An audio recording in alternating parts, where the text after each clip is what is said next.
Hello hello, good morning. क्या आप सबको ऑडियो वीडियो क्लियर है?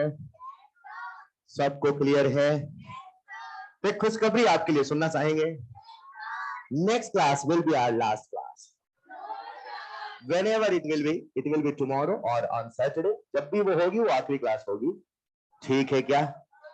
तो जो भी आपका पेंडिंग डिस्कशन है वो सारे होमवर्क आप कंप्लीट रखेंगे। एटलीस्ट एटॉमिक और मोल का जो डिस्कशन है उस पर खत्म कर देंगे। और जो भी आपके और डाउट बचेंगे वो मैं अगले कुछ दिन तक नीचे रहूंगा, वहां आपको भी कंसल्ट करके खत्म कर लेंगे। ठीक है क्या? हेलो, चलेगा? चलिए शुरू करते हैं अपन एटॉमिक स्ट्रक्चर में। हम लोग सॉरी मोल कंसेप्ट में हम लोग कुछ सवाल कर रहे थे क्या? कोई मुझे आखिरी सवाल बता दे, क्या चल रहा था? होमवर्क, एक सवाल होमवर्क दिया था क्या जिसे आपने किया नहीं होगा? किया है क्या? नहीं किया ना? चलिए, अच्छा बैलेंस किया है, वाओ बहुत टैलेंटेड है। आपको हमने लास्ट क्लास में सवाल दिया था 17.4 gram of MnO2 reacts with H2C2O4 in the presence of H2SO4. If 6.72 liter of CO2 is formed during the reaction, calculate percentage purity of MnO2। हाँ या ना? प्यारे बच्चों, बहुत प्यारा सवाल है, लेकिन अगर आपने कंसेप्ट को, सच में बहुत प्यारा सवाल है, और कई बार ये सवाल जब एग्जाम में आता है तो मोस्ट ऑफ द टाइम बच्चे इसे अनअटेम्प्टेड छोड़ के आते हैं, करते ही नहीं है, बोलते रहे दो रिस्क ना लो। नहीं समझे? अब सवाल करना कैसे है आइए देखते हैं। तो जैसा मैं आपसे शुरू से कहता हूं, मोल कंसेप्ट अगर लगाना है तो रिएक्शन लिख के तो बैलेंस करना पड़ेगा। अरे हाँ या ना? तो आइए रिएक्शन को सबसे पहले अपन लिख लेते हैं। MnO2 plus H2C2O4 plus H2SO4। Yes और नो? जब इससे रिएक्शन होगी प्यारे बच्चों क्या बनेगा? MnSO4 plus CO2 plus H2O। हाँ या ना? क्या रिएक्शन ऐसे ही बैलेंस होगी? मेरे हिसाब से रिएक्शन ऐसे ही बैलेंस होगी, और रिएक्शन बैलेंस करना सवाल खत्म है। आइए देखते हैं इसका इंटरप्रिटेशन क्या है इसके। अच्छा, मुझे इंफॉर्मेशन MnO2 की दी है और यहाँ CO2 की दी है, बोले हाँ या ना? मतलब अपने को इन्हीं दोनों को रिलेट करना है। यस और नो? जरा सुनिएगा यार, इसके एक मोल से इसका कितना मोल बनता है? दो। या उल्टा सोचो, अगर इसका 2 मोल बना है तो कितना मोल रहा होगा? Are you sure? मजे की बात यह है, मुझे इसका मोल नहीं वॉल्यूम दिया है। क्या दिया है? और शायद मुझे CO2 का उन्होंने दे रखा है 6.72 लीटर। हाँ या ना? तो क्या मैं यहां से नंबर ऑफ मोल्स निकाल लूंगा? नंबर ऑफ मोल्स आएगा वॉल्यूम अपॉन 22.4। कोई मुझे बताएगा कितना आएगा? शायद ये आता है 0.3 मोल्स। हाँ या ना? अब इसे थोड़ा समझना। अच्छा, यानी CO2 का 0.3 मोल बना है। CO2 का 0.3 मोल। अब अपने को यह सोचना है, अगर इसका 0.3 मोल बना है तो सोचो इसका कितना मोल रहा होगा? 2 का 1, 4 का 2, तो 0.3 का आधा। कि मैं ऐसे रूल लिखूं, number of moles of MnO2 by 1 is equal to number of moles of CO2 by 2, ऐसे लिखूं क्या? इतना सोचने की आवश्यकता है क्या? सीधे दिख रहा है 1 और 2 है, आधा होगा, बोलो हाँ या ना? तो प्यारे बच्चों, कहीं ना कहीं यहां से हमने MnO2 के मोल्स निकाल लिए। मुझे बता दे MnO2 के कितने मोल्स आए? 0.15 आए क्या? अब सुनना ध्यान से, इतने मोल अगर होते तो इतना CO2 बना। अब ये बताओ, क्या इतने मोल का आप वेट निकाल सकते हैं? इतने मोल का जब आप वेट निकालेंगे तो वेट होएगा number of moles into molecular weight, और MnO2 का जो मॉलिक्यूलर वेट है वो है 87। बोलो हाँ या ना? जब आप इसे सॉल्व करेंगे, क्या कोई मुझे इसकी वैल्यू बता पाएगा? कोई इसकी वैल्यू बता पाएगा? किसी ने मल्टीप्लाई किया है? चलो ठीक है, मत करो, ये कुछ वैल्यू है, बोलो हाँ या ना? व्हाटएवर, ये कुछ वैल्यू है, बोलो हाँ या ना? कोई जरूरत नहीं है, इसकी कोई वैल्यू है कि नहीं है? अब मुझे बताओ, जरा ध्यान से सुनना। सवाल हमसे पूछा परसेंट प्योरिटी, क्या पूछा है? इसका क्या मतलब हुआ यार? इतना मोल अगर बना है तो इतना होना चाहिए था, लेकिन अगर आप ध्यान से देखें तो जो इनिशियल अमाउंट है वो है 17 पॉइंट। यस और नो? इन दोनों को मल्टीप्लाई करने से 17.4 तो नहीं आने वाला, रफली तो मल्टीप्लाई कर सकते हैं। 15 8 जा कुछ 12 के, मतलब मैक्सिमम होता कितना होता? 13 होता, और दिया कितना है? 17। यानी सच में रिएक्शन में कितना गया है? केवल कुछ हिस्सा, मतलब पूरा का पूरा सैंपल प्योर, पूरा पूरा सैंपल प्योर। समझ पाए क्या? अब मैं आपसे पूछता हूं, ये जो आपने निकाला है ये है क्या? What is this? Weight of MnO2 under going reaction. ऐसे बोलो, वेट ऑफ अंडरगोइंग, ये वही वेट है जो रिएक्शन में गया है। 17 का 17 रिएक्शन में गया, तो ये प्योर है कि इम्प्योर है? अरे जो रिएक्शन में जाएगा वही तो प्योर है ना यार। मिट्टी कैसे रिएक्शन में जाएगी, गैंग कैसे रिएक्शन में जाएगा, यानी वो इम्प्योरिटी है। बोलो हाँ या ना। सवाल, क्या हमसे परसेंट प्योरिटी पूछा है? तो प्यारे बच्चों, सवाल क्योंकि हमसे पूछा है परसेंट प्योरिटी, बोलो हाँ या ना, तो अपन क्या कर सकते हैं, percent purity is equal to pure sample यानी 0.15 into 87 grams upon total sample यानी 17.4 इंटू 100। बोलो हाँ या ना। मैंने कौन सी हाई फाई कंसेप्ट लगाया, कौन सा फॉर्मूला लगाया, कुछ नहीं, अंदर से तो कर रहे हैं, पर आसान हो तो कंसेप्ट को फील करें, और इसीलिए चैप्टर का नाम है बेसिक कंसेप्ट। ऐसे सवाल बड़े टफ होते हैं, लेकिन इन्हें आपने ढंग से फील किया, भाई साहब कर क्या रहे हैं, निकाल क्या रहे हैं, तो फिर बहुत आसान है। Is this clear? Of course मैंने जानबूझ के कैलकुलेशन वाला थोड़ा दिया है, इतना कैलकुलेशन नीट में लिया, तो मैंने पहले कहा था कल भी शायद यही का है ना। तो इतना कैलकुलेशन में अपने को कंफर्टेबल रहना है, नीट में इतना नहीं आता। इसे सॉल्व करेंगे तो कितना आएगा, रफली 75% चलेगा, यानी जो सैंपल है कितना परसेंट प्योर है, 75% प्योर है। आसान है क्या, पक्का? और एक बार फिर से रिपीट करते हैं सवाल को, ठीक है। स्टेप नंबर 1, क्या हमने रिएक्शन को लिखा, बैलेंस किया, वो कोई बहुत बिग टास्क नहीं था। पॉइंट नंबर 2 में प्यारे बच्चों हमने क्या सोचा, हमें दिया क्या, CO2, हमसे पूछा परसेंट प्योरिटी, तो समझना पड़ेगा मतलब जो दिया है वो सारा सारा प्योर।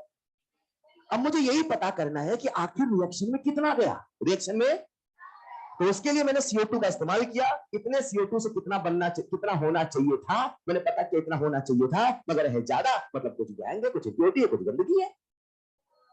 क्लियर है? फिर क्या अपन ने सॉल्व किया, समझ पाए क्या?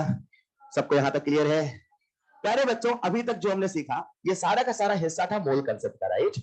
यहाँ पे एक छोटा सा कंसेप्ट और बच रहा, that is concept of gram equivalent. Copy में डालिएगा, बोलेंगे बेटा ऑफ कोर्स कर सकते थे, मैंने कब मना किया, उसे मोल में कन्वर्ट करते ऑफ कोर्स कर सकते थे, वो तो कोई तरीके पे हम चलते हैं, तरीका आप कोई भी ले लो फिर उसी में चलना पड़ेगा। समझ पाएगा, समझ पाएगा? एक बच्चे ने मुझसे कहा सर जो शुरू में हमें दे रखा था moles, right, sorry weight 17.4, sir उसे अगर हम मोल में कन्वर्ट कर ले तो 17.4 बाय 87 है ना, तो मैं अब क्या कहूंगा, इसे करोगे तो 0.51 से ज्यादा, 0.15 से ज्यादा आएगा, 0.2 आया, तो ये कितना आया 0.2, यस और नो। अब ऐसे सोचना, इतना मोल रिएक्शन में गया और है इतना मोल, तो प्योरिटी क्या होगा, दिस बाय दिस इनटू 100। बात तो बराबर है यार, नहीं समझे? पक्का फॉर्मूला रटने की आवश्यकता नहीं, हाँ या ना? ऑलराइट, तो प्यारा सवाल था, आंसर आप सबके सामने है, एंड आंसर इज 75%। लिखिएगा कॉपी में next point, concept of gram equivalent, इससे मैं बिठाऊंगा concept of gram equivalent, concept of gram equivalent. यार जैसा मैंने आपसे कल कहा होगा कि ऊपर रिडॉक्स रिवाइज करके आना है ना, पर वो मान के चलता रिवाइज नहीं किए, बहुत बिजी रहते हैं आप, तो आपको कुछ बातें याद दिलाऊंगा, फटाफट हाँ या ना कहना, ठीक है? जहां फंसे बस हाँ ना कहना है, सिंपल। जब तक आपको हाँ याद है याद है याद है, जैसे नहीं याद है बस हाँ कहना है, ना कहना है, ठीक है क्या? मिटा दो इसे।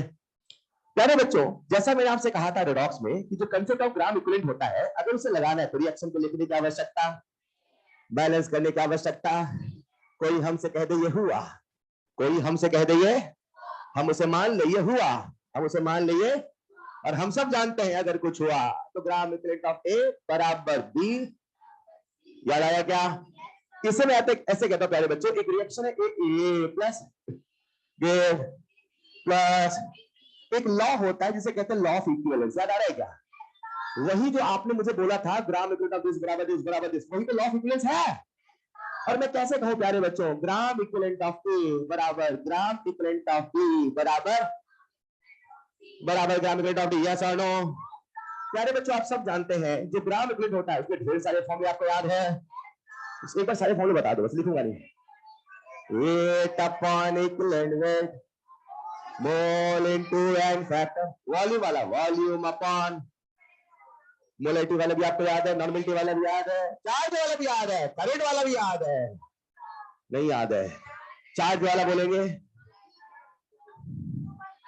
चार्ज वाला बोलो ना यार, Q बाई टी है ना, Q बाई टी तो करंट हो गया क्या? मैं करंट का फॉर्मूला पूछ रहा हूं क्या है? Q बाई F, याद आया क्या? करंट वाला formula I into T by L. ये किस चैप्टर पर है? चैप्टर नाम बता दो आप। बहुत बहुत टैलेंटेड है, जरा सुनिएगा। तो प्यारे बच्चों, ये सारे फॉर्मूले आपको पहले से याद है? बोलो हाँ या ना। अच्छा, मैंने आपको ऐसे सिखाया था यार, अपने को अगर निकाल ये करना है तो ये करना पड़ेगा, इसको ये तो पता, ये पता नहीं, तो फिर अपन आगे इक्विवेलेंट वेट पे आ जाए क्या? मैंने कहा था इक्विवेलेंट वेट निकालने के दो तरीके हैं। इक्विवेलेंट वेट निकालने के एक होता है कंसेप्चुअल मेथड, एक होता है और एक होता है फॉर्मूला मेथड। क्या आप सबको इक्विवेलेंट वेट का फॉर्मूला याद है? अब फॉर्मूला बता दो। इक्विवेलेंट वेट बराबर molecular weight by N factor. N factor निकालने माहिर है आप? For non redox, for redox, non redox में सॉल्ट का N factor total positive charge. समझ पाए क्या? यही चैप्टर जब आप पहली बार पढ़ते हैं तो मुझे एक लेक्चर इसमें लगाना पड़ता है। हेलो, फिर बोलना पड़ता है रिडॉक्स में आधी बातें करेंगे, वो आपने पहले पढ़ रखा। समझ पा रहे क्या? और एन फैक्टर आता है नया H3BO3 का, H3BO3, इसे बोलते हैं बोरिक एसिड। याद है क्या? अच्छा, आपको 30 सुनाई दिया होगा, है ना? मुझे पता है, गलत आप कर ही नहीं सकते, कमी थोड़ी आपको कोई। हाँ, H3PO3 का पक्का आपने यही बोला होगा पहले, है ना? वो जल्दी निकल, मैंने ये लिख देता, गलत नहीं बढ़ाते आप। है, सारे इनफैक्ट आपको याद है। अगर मैं रिडॉक्स की बात करूं, केवल ऑक्सीडेशन, केवल रिडक्शन, वो ऑल दैट सारे कैसे आपके दिमाग में, बोलो हाँ या ना। लेकिन वहीं पे एक मेथड आता है जिसे बोलते हैं कंसेप्चुअल मेथड, जिसे बोलते हैं। तो मैंने आपको इसके बारे में भी थोड़ा सा रिडॉक्स बताया था, फिर भी एक बार मैं याद दिला रहा हूं, जरा सुनिएगा। और ये जो हिस्सा है वो एक्चुअली यही पढ़ाते हैं, पर वहां भी काम आता है, तो वहां मैंने बता दिया था, चलेगा ना? अब जो कंसेप्चुअल मेथड है वो क्या कहता है, जरा सुनिएगा। इमेजिन करते डस्टर है, मैंने ऐसे उस दिन भी समझाया था। ये डस्टर है और इसमें एक एलिमेंट है डस्टर, क्या है? अब मुझे उसका निकालना है इक्विवेलेंट वेट। क्या निकालना है? तो इक्विवेलेंट वेट निकालने का सिंपल सा फंडा भाई साहब, एटॉमिक वेट या मॉलिक्यूलर वेट अपॉन फैक्टर। लेकिन मुझे इसका कुछ भी पता नहीं है, अब हम क्या करें? तो वहां फिर फॉर्मूला मेथड काम नहीं करता, वहां काम करता है कंसेप्चुअल मेथड। और वो ये कहता है किसी भी सब्सटेंस का इक्विवेलेंट वेट वो वेट होता है, इक्विवेलेंट वेट वो, किसी भी सब्सटेंस का इक्विवेलेंट वेट वो वेट होता है, वो वेट जो हाइड्रोजन के 1 ग्राम, ऑक्सीजन के, याद आया क्या? ऑक्सीजन के 8 ग्राम, क्लोरीन के, सिल्वर के 108 ग्राम से या तो रिएक्शन करे या तो उसे डिस्प्लेस करे या तो उसे, याद आ रहेगा? तो फिर मैंने मार्कर और डस्टर एग्जांपल लेके बताया, अभी याद दिलाता हूं, पूरा याद दिलाता हूं। तो मैंने कहा था कि किसी भी सब्सटेंस का वो वेट, किसी भी सब्सटेंस का जो हाइड्रोजन के 1 ग्राम, ऑक्सीजन के 8, क्लोरीन के 35.5 और सिल्वर के 108 ग्राम से या तो उसे रिएक्शन करे या तो उसे डिस्प्लेस करे, तो जितना भी वेट ये काम करेगा मैं कहूंगा वही उसका इक्विवेलेंट वेट है। फॉर एग्जांपल, मुझे डस्टर का निकालना है इक्विवेलेंट वेट, तो मैंने क्या किया, इसके कुछ ग्राम की रिएक्शन करा दी हाइड्रोजन से, तो पता चला रिएक्शन नहीं हुई, रिएक्शन। अब क्या हुआ, हम गए ऑक्सीजन के पास, तो पता चला रिएक्शन हो गई। तो मुझे ये पता चला कि इसके 10 ग्राम की रिएक्शन ऑक्सीजन के 16 ग्राम से हुई, इसके 10 ग्राम की रिएक्शन ऑक्सीजन के, तो बताओ इसके कितने ग्राम की रिएक्शन ऑक्सीजन के 8 ग्राम से? 5। मैंने कहा सर ये डस्टर तो है, इसका इक्विवेलेंट वेट है 5। नहीं याद आया? फिर मैंने आपको वहां यह भी बताया था, ये डेफिनेशन केवल इनके लिए नहीं है। तो शुरू में जब केमिस्ट्री का डेवलपमेंट हो रहा था, लोगों को लगता था कि जो स्पीसीज है अक्सर ऑक्साइड होते हैं, अक्सर क्लोराइड होते हैं या अक्सर हाइड्राइड होते हैं, इसी डेफिनेशन इसको बनाई। लेकिन धीरे धीरे चल के हमें पता चला भाई साहब ये तो इन सबका इक्विवेलेंट वेट है। Hello, what is the equivalent weight of hydrogen? चलो ऐसे पूछता मैं, अगर मुझे हाइड्रोजन बनाना है, क्या बनाना है, तो उस पे एन फैक्टर कितना है? अब यही पे आप गलती कर रहे हैं, जरा सुनिएगा। तो मैंने आपके सामने लिखा H प्लस से H2, कुछ याद आ रहा है क्या? बताओ इसका एन फैक्टर कितना है? 2। कितना है, याद आया? तो जब मैं आपसे पूछूंगा इक्विवेलेंट वेट, तो क्या कहोगे formula? Molecular weight by N factor, and answer will be 1, इसलिए 1। अब आते हैं ऑक्सीजन में। ऑक्सीजन हमेशा किससे बनाते हैं? ऑक्साइड से, याद आएगा? तो जब ऑक्साइड से बनाते हैं तो बताओ एन फैक्टर कितना होगा? बहुत बढ़िया, याद आ रहा है कुछ? अब मुझे बताओ इक्विवेलेंट वेट क्या होगा इसका? Molecular weight by N factor, तो 32/4, आंसर कितना? 8। तो मैंने क्या बोला? 8। मतलब मैं ऐसे बोलूं किसी भी सब्सटेंस का इक्विवेलेंट वेट वो वेट होता है, इक्विवेलेंट वेट वो वेट जो किसी दूसरे सब्सटेंस के इक्विवेलेंट वेट से या तो रिएक्शन करता है या तो उसे डिस्प्लेस करता है। याद आया? अब इसका जादू बताता हूं, पहले सुनिएगा, लेट मी कंप्लीट। ऐसे ही क्लोरीन, ऐसे ही सिल्वर एंड सो ऑन, आया ना। फिर मैंने आपको ऐसे बताया था उस दिन भी रेडॉक्स में, मान लो ये मार्कर है और ये डस्टर है, मैंने डस्टर की रिएक्शन कराई हाइड्रोजन से, नहीं हुई। मैंने डस्टर की रिएक्शन कराई ऑक्सीजन से, नहीं हुई। मैंने डस्टर की रिएक्शन कराई क्लोरीन से, नहीं हुई। मैंने डस्टर की रिएक्शन कराई सिल्वर से, नहीं हुई। मैंने डस्टर की रिएक्शन कराई मार्कर से, हो गई। पर मुझे उसके लिए पता होना चाहिए कि मार्कर का इक्विवेलेंट वेट क्या है। तो मैंने मार्कर की रिएक्शन कराई हाइड्रोजन से, नहीं हुई। मार्कर की रिएक्शन कराई ऑक्सीजन से, हो गई, या क्लोरीन से, हो गई। तो इसका इक्विवेलेंट वेट आया 10। याद आया? इसका इक्विवेलेंट वेट आया। अब तो थोड़ा थोड़ा याद हो गया होगा यार, नहीं याद आया अभी भी? सब भूल गए क्या? अप्रैल ऐसे चल रहा था, खत्म होने वाला है। मैंने कहा है इसका इक्विवेलेंट वेट है 10। कितना है? कितना है? याद आ रहा है? अब मैंने कहा मुझे इसका इक्विवेलेंट वेट निकालना है, तो इसकी रिएक्शन किसी से ना हुई, इनसे। पर मुझे पता चला इसकी रिएक्शन इससे हुई और इसके 20 ग्राम की रिएक्शन इसके 30 ग्राम से हुई। इसके 20 ग्राम की रिएक्शन इसके, तो बताओ इसका इक्विवेलेंट वेट क्या? 10 कैसे पता चला? क्योंकि मुझे यह सोचना है इसके 10 ग्राम से इसके कितने ग्राम की रिएक्शन हुई। बिकॉज डेफिनेशन क्या कहती है, किसी भी सब्सटेंस का वो वेट, किसी भी सब्सटेंस का जो किसी दूसरे सब्सटेंस के इक्विवेलेंट वेट से या तो रिएक्शन करे या तो उसे डिस्प्लेस करे, वही है उसका इक्विवेलेंट। हेलो, अब इसका जादू क्या है अभी दिखाता हूं, थोड़ा कॉपी लिखिएगा एक line. Concept of gram equivalent लिखना, first point, based on law of equivalence, based on law of equivalence, based on law of equivalence. एक बार इस लॉ को फिर से लिख लीजिएगा। रिएक्शन के साथ gram equivalent of A is equal to gram equivalent of B and so on.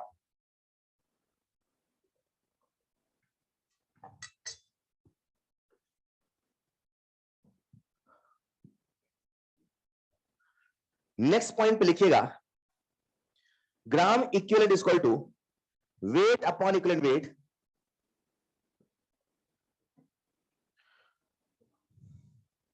और नेक्स्ट पॉइंट लिखिएगा इक्विवेलेंट वेट के दो तरीके, conceptual method and formula method. Conceptual method and formula method.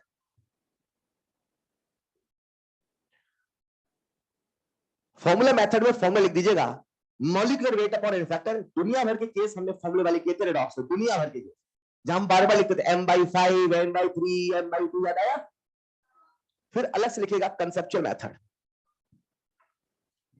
वहां एक लाइन लिखना, equivalent weight of any substance, equivalent weight of any substance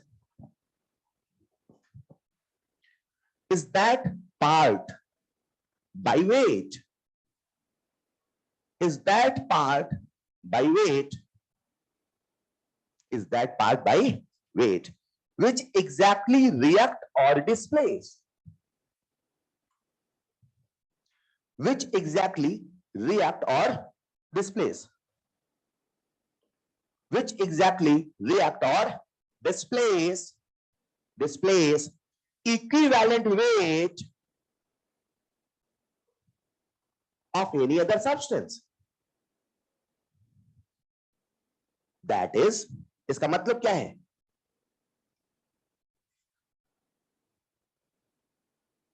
That is 1 gram of hydrogen, लिखते लिखते पढ़ रहे हैं ना, comma 8 grams of oxygen, comma 35.5 grams of chlorine,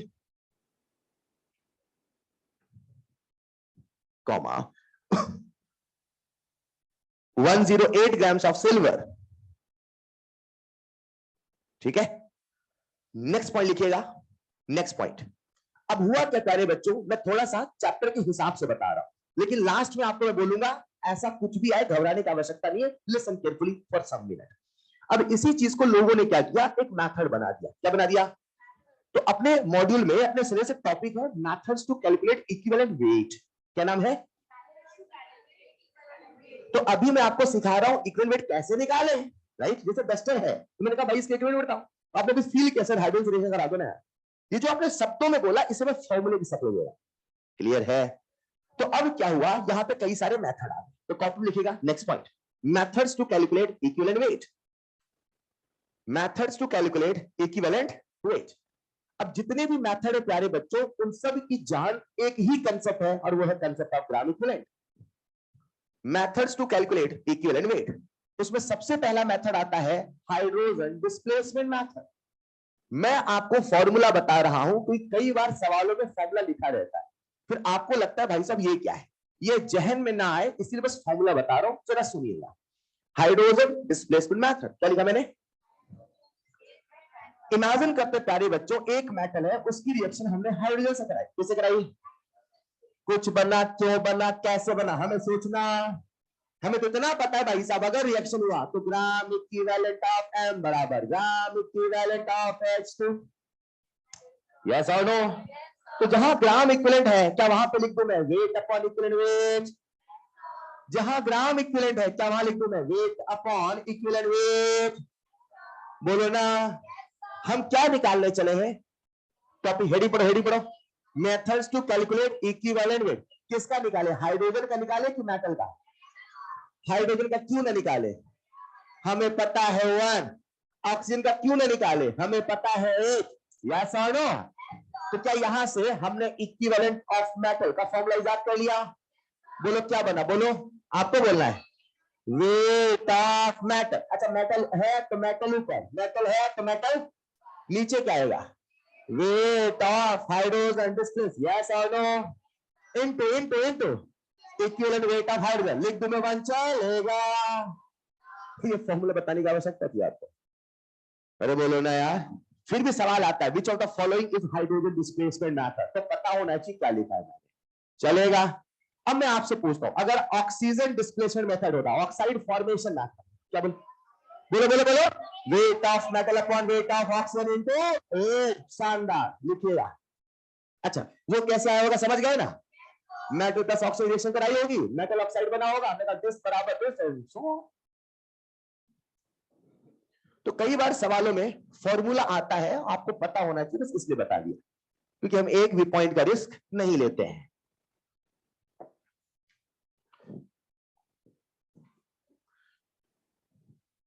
तो इसे अपन ने कहा इक्विवेलेंट वेट निकालने का एक method, that is hydrogen displacement method. अब सब कुछ आप बताने वाले हैं, सारे फॉर्मूले आप बताएंगे। तो दूसरा मेथड होगा ऑक्साइड फॉर्मेशन मेथड। अच्छा यार, आपने वर्ड्स को गौर किया क्या? मैंने वहां बोला हाइड्रोजन डिस्प्लेसमेंट, और यहां क्या बोला? ऑक्साइड। यार मैंने ऑक्साइड डिस्प्लेसमेंट क्यों नहीं बोला? बोलो बोलो बोलो बोलो बोलो बोलो बोलो। अब समझना ध्यान से, मैंने रिएक्शन हाइड्रोजन करी। अब यहां दो तरह के सवाल बनते हैं, कई बार हाइड्रोजन नहीं होता है, तो कई बार H प्लस से H2 बनता है, कई बार H प्लस से H2। समझना मेरी बात को, मैंने लिया यहां पे एसिडिक सॉल्यूशन, क्या लिया? अब एसिडिक सॉल्यूशन है तो अंदर H2 होगा, H प्लस होगा, अंदर होगा H प्लस, बोलो हाँ या ना? तो सच में जब मेटल की रिएक्शन होगी तो हाइड्रोजन गैस लिबरेट होगी, एंड फैक्टर आज भी वही होगा 2, इक्विवेलेंट वेट आज भी वही होगा 1। नहीं समझ पाए? इसीलिए यहां पे वर्ड मैंने बोला हाइड्रोजन डिस्प्लेसमेंट मेथड, क्या बोला? लेकिन वहां पे मैं डिस्प्लेसमेंट नहीं बोल रहा, बोला ऑक्साइड फॉर्मेशन मेथड, मतलब वहां पे मेटल ऑक्साइड बन रहा है। यहां पे कभी मेटल हाइड्राइड बनेगा तो कभी मेटल हाइड्राइड नहीं बनेगा, कभी हाइड्रोजन गैस लिबरेट होगा, मगर दोनों ही सूरत में इक्विवेलेंट वेट 1 ही होगा। Hello, metal can displace hydrogen gas from the dilute acid solution। Electrochemistry में इलेक्ट्रोकेमिकल सीरीज याद आ रहा है क्या? सब कुछ सुनते घबराए नहीं, ठीक है? डिस्प्लेसमेंट का फंडा पता है, ताकतवर कमजोर को हटा देता है। यस और नो? लिखिएगा ऑक्साइड फॉर्मेशन मेथड, फॉर्मूला आप मुझे बताएंगे, देखते पूरी क्लास बताते नहीं बताते। ये हम लोग निकाल क्या रहे हैं? इक्विवेलेंट वेट ऑफ मेटल, बोलो फॉर्मूला बोल दो। Wait of metal upon weight of, बहुत बढ़िया, wait of oxygen into wait. शानदार। मुझे क्लोराइड डिस्प्लेसमेंट मेथड बता दें।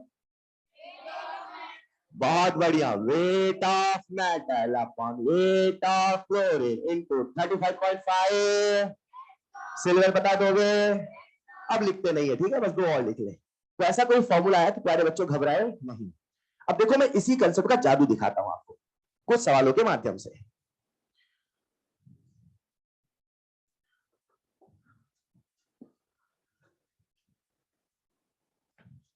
ये कंसेप्चुअल कैसे हमें फटाफट सवाल करने में मदद करता है, आइए कुछ सवालों के माध्यम से इस कंसेप्ट को आत्मसात करते हैं। बोलो क्या? कैलकुलेट, बिल्कुल बेसिक से स्टार्ट कर रहे हैं। कैलकुलेट कुछ जो आपको पहले से पता होगा। Calculate equivalent weight of NaOH। Calculate equivalent weight of NaOH। बताएं कंसेप्चुअल मेथड की फॉर्मूला। बहुत बढ़िया, बोल दे फिर आंसर, बोल दे। तो equivalent weight is equal to molecular weight by N factor यानी कि 40। बोलो हाँ या ना? ये आपको पहले से पता है, ये मैं यहां पढ़ा नहीं रहा हूं, पर यहां भी पढ़ाते हो, पर नहीं बता रहा हूं क्योंकि पहले पढ़ा है। क्लियर है? लिखिएगा एक और सवाल। Calculate equivalent weight of sulphur in SO2। Equivalent weight of sulphur in SO2। आपको SO2 में सल्फर का इक्विवेलेंट वेट बताना है। Calculate equivalent weight of sulphur in SO2। कैसे करेंगे? थोड़ा दिमाग लगाइए, थोड़ा दिमाग लगाइए। किसी भी सब्सटेंस का इक्विवेलेंट वेट कौन सा वेट होता है? वो वेट होता है जो हाइड्रोजन के 1 ग्राम, ऑक्सीजन के 1 ग्राम। यस और नो? जवाब आपके सामने है।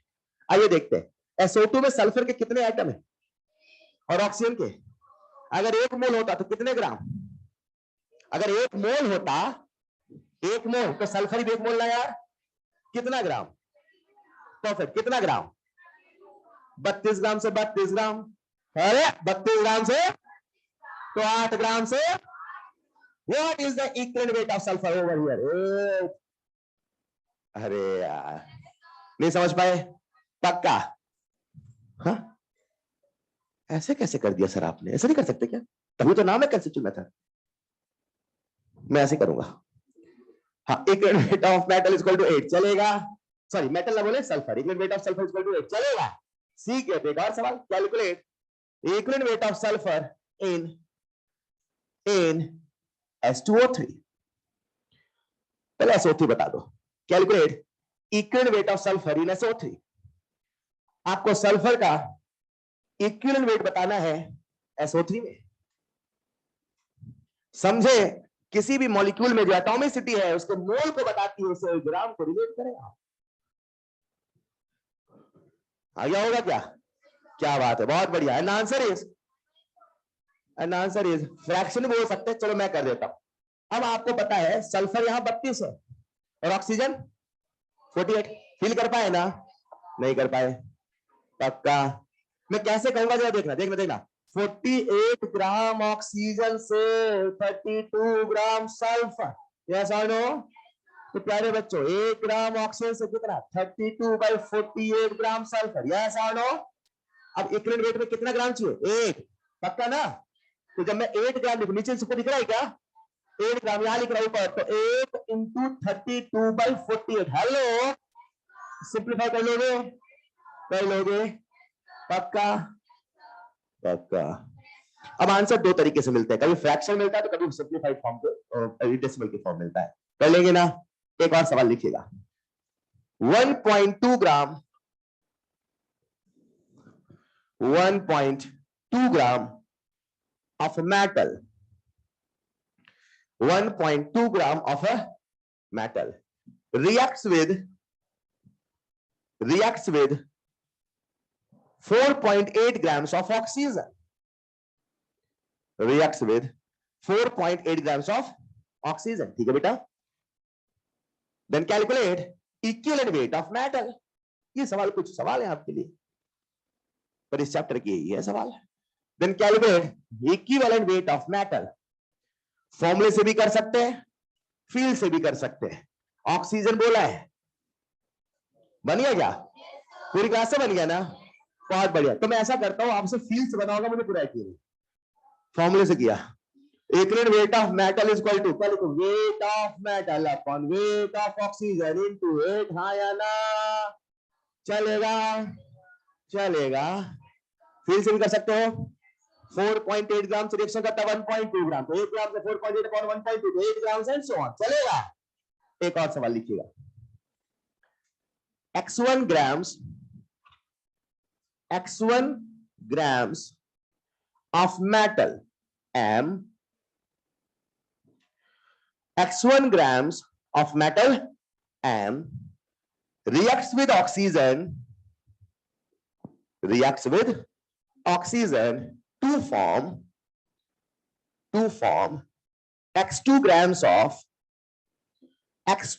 of metal oxide to form x2 grams of metal oxide. Then calculate equivalent weight of metal. Then calculate equivalent weight of metal.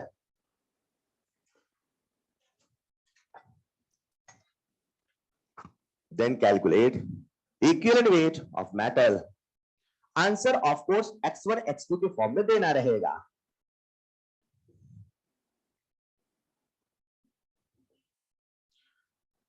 Answer आपको x1 x2 के फॉर्म में देना रहेगा. बन गया होगा क्या? आंसर होगा x1 by x2 into 8. कर दी ना गलती? याद रखना ये मेटल ऑक्साइड का वेट है, ये ऑक्सीजन का वेट नहीं है. नहीं समझे? खेल खत्म हो गया. अच्छा, फॉर्मूले से करो, फील से करो. जैसे आप कहें फील से करें, तो फील ये कहता है कि मुझे पहले ऑक्सीजन का वेट पता करना होगा, मुझे पहले मेटल का वेट पता करना होगा. बोलो हाँ या ना? मेटल का वेट कितना है? x1. पर क्या मुझे ऑक्साइड का वेट पता है? नहीं. पर मुझे मेटल ऑक्साइड का वेट पता है. मतलब मेटल प्लस ऑक्सीजन से जो बना है वो x2 है, यानी इसका कितना वेट होगा प्यारे बच्चों? x2 minus x1. बोलो हाँ या ना? हाँ या ना? ये बेसिक नहीं है क्या? बहुत बेसिक है. यस और नो? अब मैं क्या कहूंगा, सुनना जरा प्यारे बच्चों. x2 minus x1 gram oxygen से रिएक्शन करता है x1 ग्राम ऑफ मेटल, तो 1 ग्राम ऑक्सीजन से रिएक्शन करेगा x1 upon x2 minus x1 gram of metal. Equivalent weight के लिए मुझे कितना ग्राम चाहिए? 8 ग्राम. तो प्यारे बच्चों क्या कहूं मैं? x1 upon x2 minus x1 into 8 gram of metal. यही होगा उसका इक्विवेलेंट वेट. बोलो हाँ या ना? ऐसे भी कर सकते हो, फॉर्मूले से भी कर सकते हो. समझ पाए क्या? मैं बच्चों को जानबूझ के यहां से सोचने का सलाह देता हूं. यहां से आप चीजों को सच में बेसिक से सोचना शुरू करते हैं. और आपकी आदत होती है हर चीज में फॉर्मूला है. नहीं यार, इसका नाम बेसिक है because really things are basic. Clear है? एक और सवाल कर लेगा, लिखिएगा फिर. इन मेटल ऑक्साइड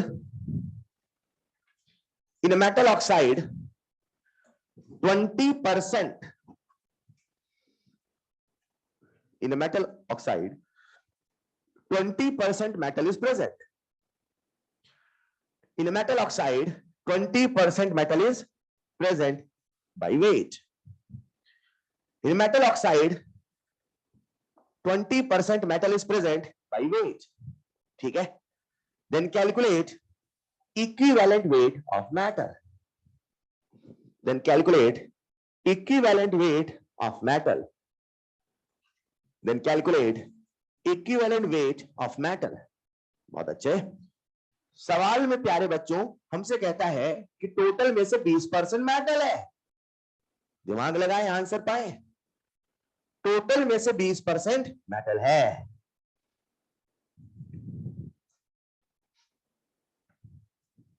तो 80% ऑक्सीजन है. मान लो टोटल 100 ग्राम. अरे परसेंट मिलते 100 मन में आता है यार. शुरू से कह रहा हूं मैं, परसेंट बोलते 100, मानना हो तो 1. आ गया होगा आंसर? ऑलराइट प्यारे बच्चों, आइए देखते हैं. तो 20% मेटल है. मैं क्या करता हूं, 100 ग्राम का सैंपल मान लो. किसी को दिक्कत है क्या? 100 ग्राम का सैंपल माना मैंने. इसका एक मतलब ये हुआ कि जो मेटल है वो हो गया 20 ग्राम. तो ऑक्सीजन कितना हो गया? 80 gram. Equivalent weight of metal equal to 20 by 80 into 8 and the answer is hello. नहीं सीखे? पक्का? एक और सवाल करेगा. अगले जो दोनों सवाल है ये तब करने का मजा है जब आपने सारे कंसेप्ट सीख लियो. पक्का? तो अगले दो सवाल थोड़ा सा ट्विस्टेड वर्जन है. ठीक है, लिखिएगा अगला सवाल. 1.2 ग्राम 1.2 ग्राम लिख ले. बोलो क्या? 1.2 ग्राम of a metal displaces 1.12 liter. 1.2 gram of a metal displaces 1.12 liter hydrogen gas. मैं रिएक्शन भी करा सकता था, अभी डिस्प्लेस बोल रहा है. 1.12 litre hydrogen gas from acid solution. displaces 1.12 liter hydrogen gas from acid solution. Then calculate equivalent weight of metal. Then calculate equivalent weight of metal. मुझे बताओ किस टॉपिक का सवाल है? हाइड्रोजन डिस्प्लेसमेंट की ऑक्सीजन ऑक्साइड फॉर्मेशन की chloride की silver? कुछ ना समझ में आए फॉर्मूला तो लिखो ना यार, फॉर्मूला लिखते ही बहुत कुछ हो जाएगा। फॉर्मूला तो लिखे एटलीस्ट, फॉर्मूला लिखिए ना, देखिए लिखे फॉर्मूला, लिखे लिखे लिखे। देखो आपको क्या क्या इंफॉर्मेशन चाहिए, क्या क्या पता है। आ गया क्या? ए, मैंने आपको हाइड्रोजन का वेट वाला फॉर्मूला बताया कि वॉल्यूम वाला? वेट वाला, लेकिन आपने क्या दिया है? वॉल्यूम। अरे तो वॉल्यूम से वेट नहीं निकाल लोगे क्या? वॉल्यूम से पहले मोल, मोल से वेट, वॉल्यूम से मोल, मोल से यस और नो। चलिए कितने बच्चों ने कर लिया रेजर हैंड? अरे वाह यार, बाकी सब कैलकुलेशन फंसे है क्या?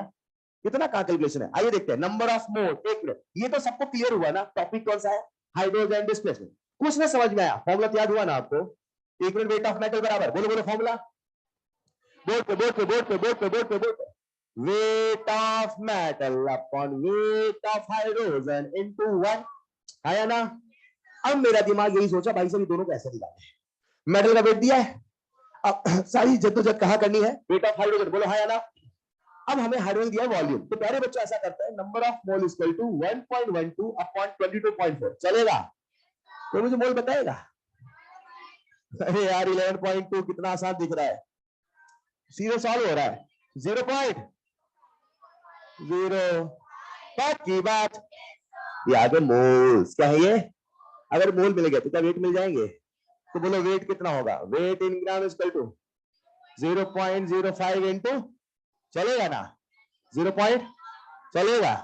सवाल खत्म हो गया क्या? क्या कुछ करना है आप भी यार बताइए। Metal equal to 0.1 upon 1.2 solve करें, ना आंसर इज उल्टा लिख दिया क्या मैंने? 1.2 अपॉन 0.1 है ना, आंसर इज पक्का 12 ग्राम, बोलो हाँ या ना? तो मैंने इस सवाल में ट्विस्ट ये दिया कि बच्चे को ये आदत ना पड़ी हो कि भाई साहब वॉल्यूम लिख देना है, आपको तो समझना है, अगर कुछ भी दे तो वेट पे ही लिखना है। हेलो, एक और सवाल कर लेगा? लिखिए फिर एक और सवाल। ये जो सवाल है बड़ा प्यारा सवाल है। सवाल सिखाने के पहले एक छोटा सा कंसेप्ट मैं आपसे डिस्कस करना चाहता हूं, राइट? शायद आपको याद हो और नहीं याद हो तभी याद हो जाए। मैंने आपके सामने लिखा NaCl, क्या लिखा? अगर मुझे NaCl का इक्विवेलेंट वेट लिखना है, राइट, तो कैसे लिखूं? बोलो मैं, molecular weight by N factor, हाँ या ना? Whether this is the only way to write equivalent weight? नहीं, एक और तरीका होता है। अगर किसी मॉलिक्यूल का आप इक्विवेलेंट वेट लिखना चाहते हैं तो उसके कॉन्स्टिट्यूएंट एलिमेंट्स के समेशन के फॉर्म में भी लिख सकते हैं।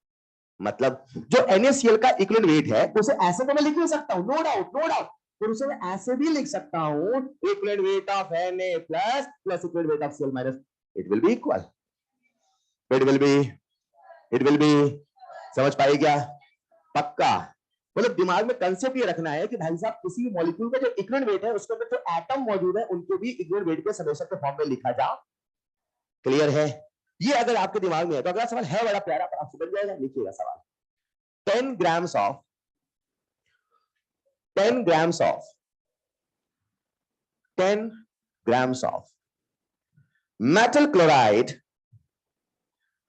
10 grams of metal chloride after several steps। अब वो स्टेप नहीं सोचना है, ठीक है, क्या हुआ कैसे हुआ। After several steps converted into 8 grams of metal oxide,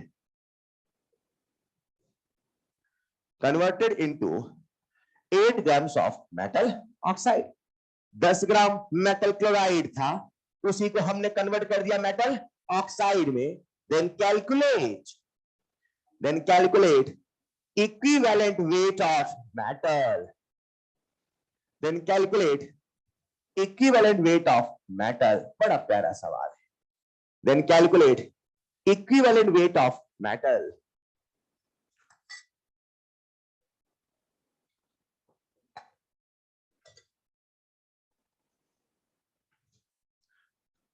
कुछ न समझ में आए क्या हुआ है, कैसे हुआ है, क्यों हुआ है, प्यारे बच्चों कंसेप्ट ऑफ ग्राम इक्विवेलेंट के पास चले जाए।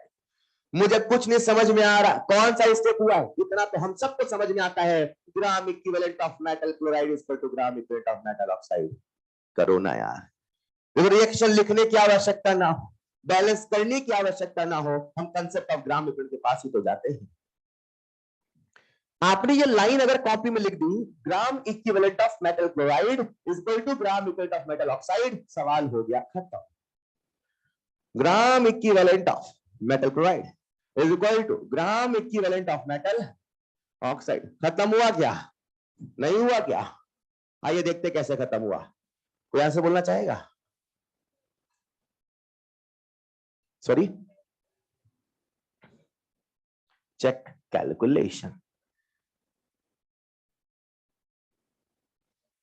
ग्राम इक्विवेलेंट का फॉर्मूला याद करें, कौन सा फॉर्मूला है? सोचो, ग्राम इक्विवेलेंट का फॉर्मूला याद करें, याद करें ना यार। ग्राम इक्विवेलेंट कितने फॉर्मूले हैं? सोचो, लिख तो दिया, आप क्या करें भाई? मेटल क्लोराइड है, कुछ होगा, कुछ होगा, मुझे नहीं पता क्या हुआ क्यों हुआ, मुझे इतना पता उसी से बना है, तो ग्राम इक्वल टू इक्वल रहने वाला है। चलिए टाइम सब, आप सबका ध्यान बोर्ड पे चाहिए। क्या सवाल है देखेंगे, स्टार लगा देंगे सवाल पे, सुनिएगा। ग्राम इक्वल का फॉर्मूला क्या होगा? वेट अपॉन इक्विवेलेंट वेट, होगा कि नहीं होगा? वेट अपॉन इक्विवेलेंट वेट, होगा कि नहीं होगा? सुनो सुनो सुनो सुनो सुनो, किसका वेट? मेटल क्लोराइड का। मेटल किसका वेट? मेटल किसका इक्विवेलेंट वेट? मेटल किसका इक्विवेलेंट वेट? मेटल। हाँ या ना? अब देखते हैं कौन कौन सी इंफॉर्मेशन पता है। मेटल क्लोराइड का वेट 10 ग्राम दिया है क्या? इसका इक्विवेलेंट वेट मैं लिख सकता हूं, equivalent weight of metal plus 35.5। Yes और नो? बस यही इसमें सोचना था, जिसे सोच के सवाल उससे बन जाता है, फिर हल्का कैलकुलेशन है। ठीक है, यहां तक 8 अपॉन क्या लिखूं मैं? Equivalent weight of metal plus 8। Yes और नो? क्यों लिखा समझ पाए क्या? मेटल ऑक्साइड होगा तो मेटल प्लस ऑक्सीजन होगा ना यार, मेटल क्लोराइड होगा तो मेटल प्लस क्लोरीन होगा, सिंपल, दैट्स इट। इसे सॉल्व कर लोगे क्या? जब इसे सॉल्व करते हैं तो फाइनल आंसर, फाइनल आंसर। सभी लोग सॉल्व करें, सभी लोग सॉल्व करें जल्दी से, मुझे बोलेंगे फाइनल आंसर। पूरी क्लास का 1 नंबर आना चाहिए, सभी लोग ट्राई करें जल्दी से, इसे सॉल्व करेंगे। What should be the final answer? Equivalent weight of metal आगे होगा, सॉल्व कर लिया, एंड आंसर इज 10। बिल्कुल सही जवाब, एंड आंसर इज 102। चलेगा? चलेगा पक्का? अच्छा सुनो ना यार, अब मैं आपको ऐसे सवाल नहीं करा रहा हूं जो मैंने रेडॉक्स में कराए थे, वरना मैं कराता। कैसे सवाल जरा सुनिएगा। कुछ मैं आपको दे दूं acid, how much amount of this acid completely react with base, बता दोगे क्या? क्या करोगे बता दो? ग्राम इक्विवेलेंट ऑफ एसिड वाला डाल दो, यस और नो? कर लोगे क्या? कितने बच्चे रेडॉक्स रिवाइज करके आए, सच बता दो, करके आए हैं क्या? वहां आपको बहुत सारे सवाल ऐसे मिलते हैं जब आपको इन दोनों का ग्राम इक्वल करने को बोलता है। हेलो, पक्का? पक्का? एक और सवाल करें क्या? अच्छा, अभी तक हमने जो पढ़ा, बताता हूं सवाल क्या है। अभी तक जो हमने पढ़ा उसमें था methods to calculate equivalent weight. अभी सारे में इक्विवेलेंट वेट तो निकाल रहे थे, और हम लोग फॉर्मूले मेथड से आज नहीं निकाल रहे। किस मेथड से निकाल रहे? किस मेथड से? कंसेप्चुअल मेथड से। और बार बार एक ही कंसेप्ट लगा रहे, किसी भी सब्सटेंस का वो वेट जो हाइड्रोजन के 1 ग्राम, ऑक्सीजन के 8 ग्राम, क्लोरीन के 35.5 ग्राम से रिएक्शन करे या तो स्पेस करे। यही कंसेप्ट है, बोलो ना। अब जैसे इक्विवेलेंट वेट निकालने का हमने आपको तरीका बताया, तो मन में ये भी तो सवाल आना चाहिए, सर एटॉमिक वेट कैसे निकलता है यार? चलो इक्विवेलेंट वेट तो आपने बता दिया, ऐसे ऐसे होता है। आज अगर इस डस्टर का मुझे इक्विवेलेंट वेट निकालना है तो मेरे पास तरीका है, लेकिन अगर जो डस्टर में एलिमेंट है, वो जो मॉलिक्यूल, अगर कोई उसका मॉलिक्यूलर वेट कैसे निकालूं, उसका एटॉमिक वेट कैसे निकालूं? हाँ या ना? कॉपी डालिएगा, next heading methods to calculate atomic weight. अभी जो आपको पढ़ाया ये था methods to calculate equivalent weight, और अब मैं आपको बता रहा हूं methods to calculate atomic weight. मुझे आप सबका ध्यान चाहिए और थोड़ा एक्सपेरिमेंटल वाला फील चाहिए। सोचे अगर आप खुद एक्सपेरिमेंट करते तो कैसे करते, बस ये वाला थॉट चाहिए। Methods to calculate atomic weight. आइए देखते हैं हम कैसे कैसे एटॉमिक वेट निकाल सकते हैं। मुझे आप सबका ध्यान चाहिए बोर्ड पर, मुझे इस डस्टर का एटॉमिक वेट निकालना है। क्या निकालना है? मान लो अभी खोज हुई, पीरियोडिक टेबल में एक नया एलिमेंट आया है, डस्टर, क्या नाम है उसका? तो एटॉमिक वेट तो लिखना पड़ेगा ना। तो एटॉमिक वेट लिखने का एक तरीका हमारे सामने है इक्विवेलेंट वेट का। कैसे? इक्विवेलेंट वेट बराबर होता है atomic weight upon n factor. अरे हाँ या ना? इसका इक्विवेलेंट वेट निकालना आसान है कि मुश्किल है? किससे रिएक्शन करा दूं? कितने ग्राम? हो गई तो बता देंगे, नहीं हुई तो नहीं हुई तो नहीं हुई तो नहीं हुई तो ट्राई करते रहे, कहीं ना कहीं तो रिएक्शन होगी ना, पक्का। ये बात अलग है, डस्टिक रिएक्शन नहीं होगी कहीं भी, पक्का। शायद कंबशन होगा यहाँ पे। अरे यस और नो, मतलब सच में अगर निकालना होता भाई इसमें है क्या इसके अंदर, समझ भाई। लेकिन अगर मुझे इक्विवेलेंट वेट मिल गया, इक्विवेलेंट वेट मिल गया तो क्या हम एटॉमिक वेट बता देंगे? तो मान लो इसका इक्विवेलेंट वेट है 10, मान लो, तो बताओ एटॉमिक वेट कितना होगा? बोलो बोलो बोलो, कहीं फंस गए आप? एन फैक्टर तो बताओ सर। इसीलिए जो पहला तरीका है उसकी लिमिटेशन ये है, उसमें पता क्या होना चाहिए? अब इन फैक्टर ऊपर से तो आता नहीं लिखा लिखा, वो भी तो पता करना पड़ता है सानो। लेकिन अगर कभी भी किसी एलिमेंट का मुझे एन फैक्टर पता हो और वेट पता हो, एटॉमिक वेट तब से बता देंगे, पर एन फैक्टर हमेशा पता हो जरूरी। उसी समय क्या हुआ, आज से कई साल पहले एक लॉ आया जिसका नाम था डुलोंग एंड पेटिट्स लॉ। क्या नाम था? And Petit's law. अजीब सा नाम लग रहा है क्या? अजीब है ही सही, लिखिएगा। नंबर 1 पॉइंट, आप पढ़ रहे हैं methods to calculate atomic weight, सुनते चलिएगा, क्लास में याद करना है, इसे एटीट्यूड से पढ़िएगा, पर एक्सपेरिमेंट वाली बातें हम कर रहे हैं। लेकिन उसमें number 1, equivalent weight is equal to atomic weight upon n factor. वहां लाइन लिखना, but we have to know n factor also, but we have to know n factor also. This is the limitation of this method. वही उस method की limitation हो गई कि आपको सब पता होना चाहिए। This is the limitation of this method. मगर वो भी अच्छा तरीका है, खराब नहीं है। लेकिन वहीं पे एक दूसरा लॉ आया जिसका नाम था डुलोंग एंड पेटिट्स लॉ। इन्होंने क्या कहा? इन्होंने बोला मैं बताता हूं। क्या बोला इन्होंने? किसी भी सब्सटेंस का एटॉमिक वेट कैसे निकाले, कैसे? तो इन्होंने अपना एक लॉ दिया, पर शर्त ये थी, इनका जो लॉ था वो केवल सॉलिड के लिए वैलिड था, केवल, मतलब गैस में इनका रूल चलने वाला केवल सॉलिड के लिए वैलिड था। उसमें भी प्यारे बच्चों कुछ एक्सेप्शन पाए गए, कुछ, और उन एक्सेप्शन को आप ऐसे याद कर सकते हैं, कार्बन की बेबसी। क्या बोला मैंने? इनको छोड़ के हर जगह इनका लॉ चलता था सॉलिड में, मगर इन चारों पे इनका लॉ चलता कार्बन की चलेगा। अब इन पे लॉ चलता नहीं था, ठीक है साहब, मगर लॉ था क्या? लॉ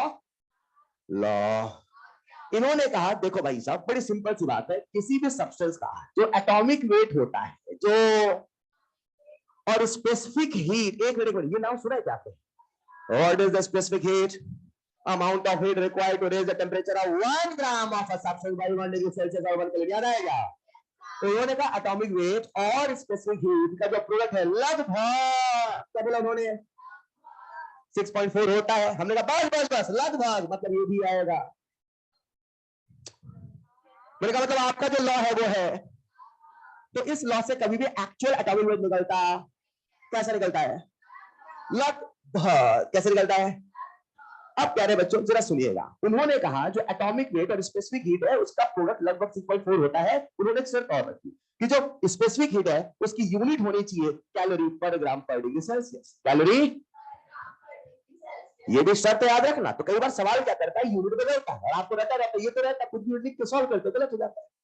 उनकी शर्त ये थी कि जो स्पेसिफिक हीट उसमें होना चाहिए कैलोरी पर ग्राम। आपसे पूछता हूं, यहां से जो एटॉमिक वेट निकलेगा ये एक्चुअल निकलेगा तो लगभग।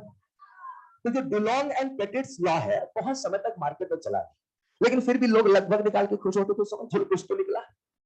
93 का 92 ही निकला। अरे समझ पा रहे हैं क्या? अब है क्या, हमें तो सवाल करना है, और सवाल में हमारा लगभग से काम चलने वाला। तो अगर कभी हमें सवाल करना होगा प्यारे बच्चों, तो हमें निकालना होगा एक्चुअल एटॉमिक वेट। क्या निकालना होगा? मगर उस लॉ से निकलेगा अप्रॉक्स एटॉमिक वेट। क्या निकलेगा? वही लगभग। अरे हाँ या ना? अब होगा तो होगा क्या? तो होगा क्या, जरा सुनिएगा ध्यान से। हमें सवाल में दिया होगा इक्विवेलेंट वेट, क्या दिया होगा? मतलब इन दोनों को मिला दिया। समझ पा रहे क्या? ये भी दिया होगा, इससे निकलेगा लगभग, और हमें दिया होगा ये, अब ये लगभग ना होगा, क्यों इक्विवेलेंट वेट लगभग क्यों ना होगा? अरे वो तो एक्सपेरिमेंट करके निकाला होगा ना, इतने ग्राम से इतने ग्राम की रिएक्शन हो गई, पक्की बात। तो हम लोग क्या करेंगे प्यारे बच्चों, एक्चुअल एटॉमिक वेट के लिए क्या करेंगे, इक्विवेलेंट वेट, सबको दिख रहा है क्या? इक्विवेलेंट वेट दिया होगा सवाल में, हेलो, और हम वहां से क्या कर लेंगे, निकाल लेंगे एन फैक्टर। क्या निकाल लेंगे? तो एन फैक्टर का फॉर्मूला हो जाएगा एटॉमिक वेट, क्या हो जाएगा, अपॉन इक्विवेलेंट। एक मिनट, सवाल में हमें दिया होगा स्पेसिफिक हीट, क्या दिया होगा, उससे क्या निकलेगा? अब यहां पे क्या लिखूं मैं, अप्रॉक्स एटॉमिक वेट की एक्चुअल एटॉमिक वेट, और ये क्या लिखूंगा, एक्चुअल। क्या वहां से एन फैक्टर आएगा? एन फैक्टर क्या कभी 1.5 पौने 3 होता है? कैसे होता है, 1 2 3 ऐसे होता है? ये लगभग है कि एक्चुअल? तो ये लगभग आएगा एक्चुअल, ये आएगा 2.9, तो कितना मान लेना, ये आएगा 1.9, कितना मान लेना। बात की बात नहीं समझ पाए, समझ पाए क्या? अब यहां से निकलेगा एन फैक्टर, क्या निकलेगा? तो जो एन फैक्टर लेना उसमें आप ले लेना अप्रोक्सीमेशन, क्या ले लेना, ऐसा क्यों ले रहे, समझ पाए ना? फिर जब एन फैक्टर निकल जाएगा, फिर आप कहना साहब एटॉमिक वेट बराबर असली वाला इक्विवेलेंट वेट इनटू अप्रॉक्स वाला एन फैक्टर, मल्टीप्लाई करना तो आपका आंसर आ जाएगा सही। नहीं समझे? जुगाड़ निकाली लोगों ने, बोले यार ये लगभग है, इस लगभग से वैल्यू निकालेंगे तो वैल्यू लगभग आएगी, तो उनको पता था लगभग तो कभी हो ही नहीं सकता, उसे जस्ट क्लोजेस्ट में ले लिया, क्लोजेस्ट में। Is this clear? क्या अपन सवाल कर लेंगे? अभी सवाल देता हूं, लिखिएगा next point, Dulong and Petit's law.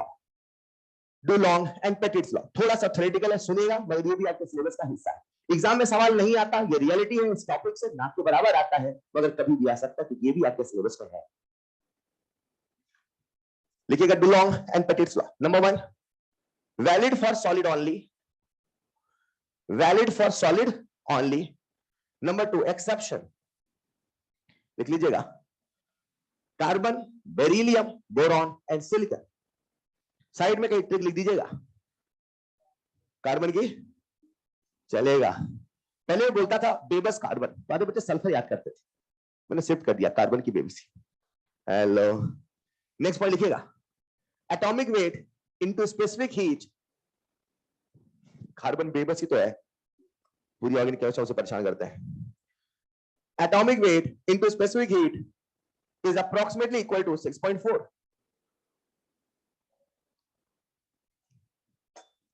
Specific heat की यूनिट लिखिएगा कैलोरी पर ग्राम पर डिग्री सेल्सियस, और एटॉमिक वेट वहां लिख दीजिएगा अप्रॉक्स एटॉमिक वेट। एक्चुअल के लिए हमें निकालना होगा एन फैक्टर, ठीक है, तो उसका कुछ ना कुछ इंफॉर्मेशन देगा, अक्सर हमें दिया होता है इक्विवेलेंट वेट, उससे एन फैक्टर निकालना और फिर इक्विवेलेंट वेट में मल्टीप्लाई किया, तो हमने 1 और 2 को मिला दिया। समझ पाए क्या? आइए इस पे एक छोटा सा सवाल करते हैं।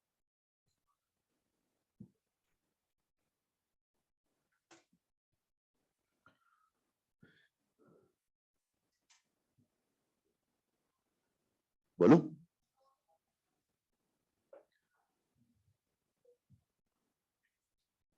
यहां अप्रॉक्स लिखा है, लेकिन यहां लिख देना एक्चुअल, वरना आपको डाउट आएगा, यहां पे भी अप्रॉक्स निकाले, वहां भी अप्रॉक्स, एक्चुअल कहां है? एन फैक्टर अप्रॉक्स करके लिखा है, तब एटॉमिक वेट एक्चुअल आता है, ठीक है क्या?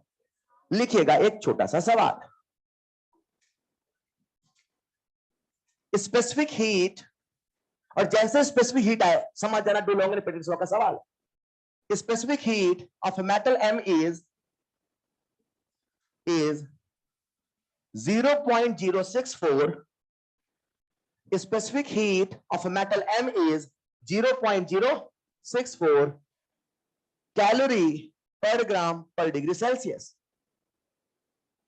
Calorie per gram per degree. If equivalent weight of the metal is 34, if equivalent weight of the metal is 34, then calculate actual atomic weight of the metal. Then calculate actual atomic weight of the metal. तो आपको प्यारे बच्चों metal का actual atomic weight बताना है, then calculate actual atomic weight of the metal,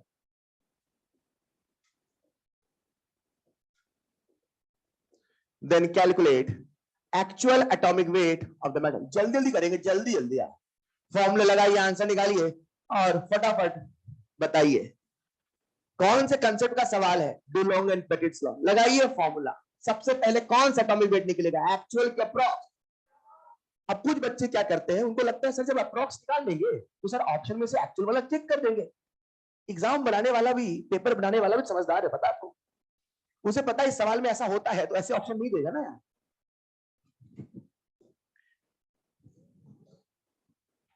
sir actual निकाल क्यों रहे सर, ऑप्शन देख लेंगे सबसे करीब वाला। तो करीब भी हम ऑप्शन ऐसे देते हैं कि आप इधर करीब देखिए उधर करीब देखिए। समझ पाए क्या? हेलो, थक गए? बस एक दिन और उसके बाद फिर आप अपनी मर्जी के मालिक होंगे, फिर आप अपने हिसाब से पढ़ेंगे। आप सबका ध्यान मुझे बोर्ड पे चाहिए। सबसे बढ़िया क्या सवाल, कितने बच्चों का आंसर आ चुका है, रेजर है? अरे वाह, पूरी क्लास थी। चलो सबसे पहले लिखूं मैं, atomic weight into specific heat is equal to 6.4। बोलो हाँ या ना। यहां से एटॉमिक वेट निकला, कोई बताए कितना आएगा? 100। कितना आया? ये लगभग है कि असली है? अब आप सोचोगे असली वाले से करीबी तो होगा, पर ऑप्शन होगा एक 99, एक होगा 102, 101, तो आपको कंफ्यूजन हो जाएगा।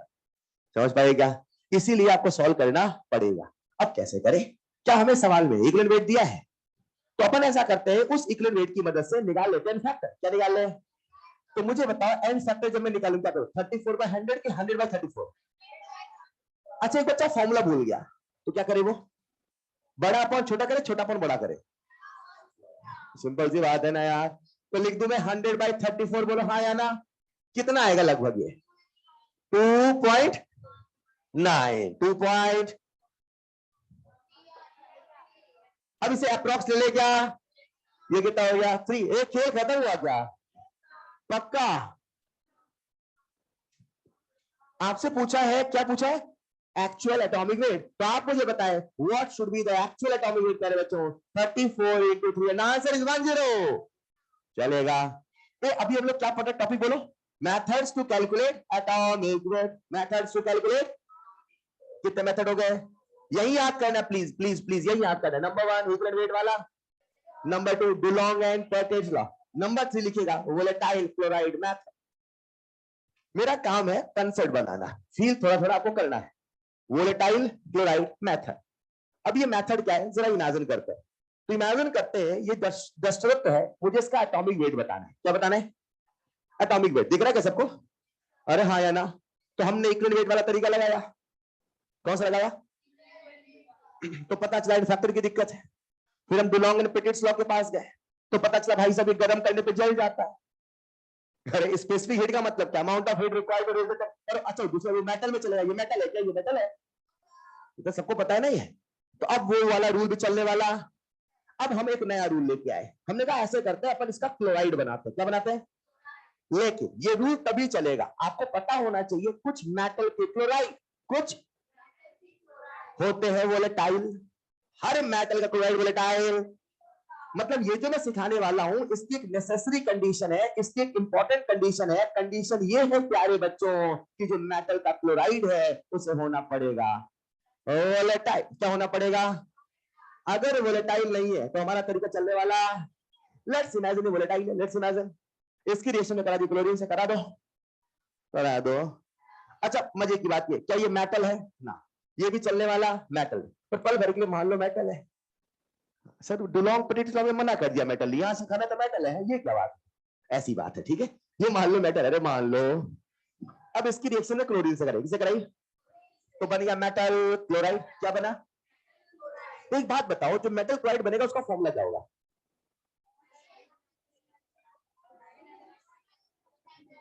क्या आपको मेटल का एन फैक्टर पता है? पर क्या आपको क्लोराइड का पता है? आई एम डैम श्योर जो फॉर्मूला बनेगा MCl है। अरे यही तो झोल है नया। एक्स पता होता सीधे क्लोरीन से निकल जाता, एन फैक्टर नहीं पता होता। ये समझ पाए? पर वो पता, तो इतना पता है कि जो मेटल क्लोराइड है उसका फॉर्मूला होगा MCl। बोले हाँ या ना? अब ये मेटल की मैंने रिएक्शन क्लोरीन से कराई, बड़ा मेटाफ्लोराइड उड़ गया वेपर के फॉर्म में, किसके फॉर्म में? तो क्या अपन उसका वेपर डेंसिटी निकाल ले, और वेपर डेंसिटी से निकलेगा मॉलिक्यूलर वेट। किसका मॉलिक्यूलर वेट?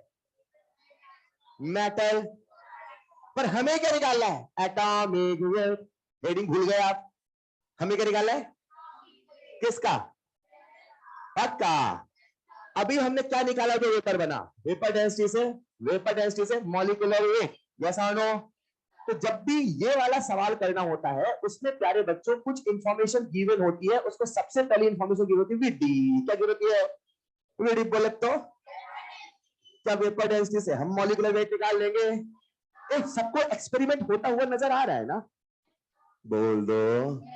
तो सबसे पहला आपका काम होगा, आपका फर्ज होगा मॉलिक्यूलर वेट निकालना, और वो क्या होगा? बोल दो, 2 इंटू वेपर डेंसिटी, 2 इंटू। अब दिमाग ये लगाओ भाई साहब, और क्या इंफॉर्मेशन दो कि काम चल जाए। अब सवाल क्या देता है? वहीं पे देता है इक्विवेलेंट वेट। क्या देता है? जब तक ये भाई इक्विवेलेंट वेट तो निकालना आसान है ना, कर दो इसकी रिएक्शन हाइड्रोजन से, हो गए तो बता। ये तो सबसे आसान है। ये सर सबसे जब सबसे आसान इक्विवेलेंट वेट, तो सीधे बताओ ना एटॉमिक वेट। एन फैक्टर नहीं पता ना? पता है डस्ट अर्थ का एन फैक्टर कितना है? पर इक्विवेलेंट वेट तो लेबोरेटरी में रेशो करके बता सकते हैं। सोच पा रहे क्या? अब होगा क्या? वो जो सवाल होगा उसमें आपको दिया होगा इक्विवेलेंट वेट। क्या दिया होगा? और इक्विवेलेंट वेट दिया होगा मेटल का। किसका दिया होगा? आप सबसे एक सवाल पूछ लो क्या? क्या इस मेटल क्लोराइड का हम लोग इक्विवेलेंट वेट लिख पाएंगे? कैसे लिखेंगे आपको बताना है। इक्विवेलेंट वेट ऑफ MClX बराबर बराबर equivalent weight of M plus 35.5। पक्का? और इसे ही मैं कह सकता हूं equal to molecular weight upon n factor, और इसे ही मैं कह सकता हूं 2 इंटू VD अपॉन एफ। नहीं समझे? मैंने आपके सामने लिखा, लेट्स इमेजिन CaCl2। क्या लिखा? What is an factor of this CaCl2? तू कैसे पता? जो इसका चार्ज है भैया वही एन फैक्टर है। तो इस पूरे का एन फैक्टर क्या होगा बता दो? एक्स ही तो होगा। अब मुझे सवाल में क्या क्या पता? क्या मुझे वेपर डेंसिटी पता है? क्या मुझे वेपर डेंसिटी पता है? क्या मुझे बचपन से 2 पता है? बोलो ना। क्या मुझे इक्विवेलेंट वेट ऑफ मेटल पता है? ये पता, ये पता, ये पता, ये पता, ए में निकलेगा। अब क्या निकल गया? एक्स। तो एक्स निकाले चले थे हम। क्या निकाले चले थे? एटॉमिक। अब कैसे निकाले? सर इक्विवेलेंट वेट दिया तो है, तो क्या एन फैक्टर से मल्टीप्लाई कर दो, आ जाएगा एटॉमिक वेट। बन गए क्या साइंटिस्ट? पक्का? फिर से एक बार फिल करते हैं। ये आपके सामने डस्ट रखते हैं, खोज करो इसकी क्या है इसका एटॉमिक वेट। क्या करें सबसे पहले पर? सबसे पहले इक्विवेलेंट वेट वाला तरीका, राइट? मगर उसकी लिमिटेशन है, क्या लिमिटेशन है? N factor. फिर दूसरा है बिलोंग एंड पैकेज। ऐसे गर्म कर दे क्या? देखो जल जाएगा। दूसरा मेटल भी नहीं है, बिलोंग पैकेज के लिए मेटल के लिए है ना। फिर तीसरा आपको बता वोलेटाइल क्लोराइड मेथड। इसे किससे रिएक्शन करा दिया? तो बन गया इसका क्लोराइड, मगर शर्त है chloride must be volatile. Metal chloride बनके पीपीटी बन गया, फिर अपना तरीका चलने वाला। वीडी कैसे निकलेगा खुद सोचो ना। समझ पाए क्या? तो वीडी तभी निकलेगा जब वी होगा। वी बोले तो वेपर, वी बोले तो जब तक वेपर नहीं होगा तब तक वेपर डेंसिटी नहीं होगा। तो पहले वीडी निकालो, वीडी से मॉलिक्यूलर वेट निकालो, सवाल में मॉलिक्यूलर वेट, वहां से मॉलिक्यूलर वेट कर दो एक्स एक्स। अरे हाँ या ना? एक बार सवाल कर ले क्या? तो पहले लिखिएगा वेपर वोलेटाइल क्लोराइड मेथड, वहां लिखना इंपॉर्टेंट कंडीशन। फर्स्ट पॉइंट लिखिएगा important condition, metal chloride must be volatile. Important condition, metal chloride must be volatile. फिर ये वाला पॉइंट लिख लीजिएगा MClX गिवन डेटा। कौन कौन सा डेटा गिवन होगा? Vapour density, equivalent weight of metal. आप पढ़ रहे हैं mole concept, some basic concept of chemistry का एक हिस्सा।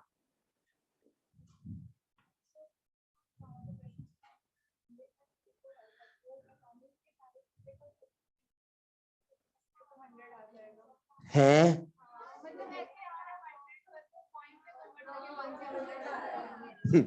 अभी आते एक बार से लिख ले, अभी आते हैं।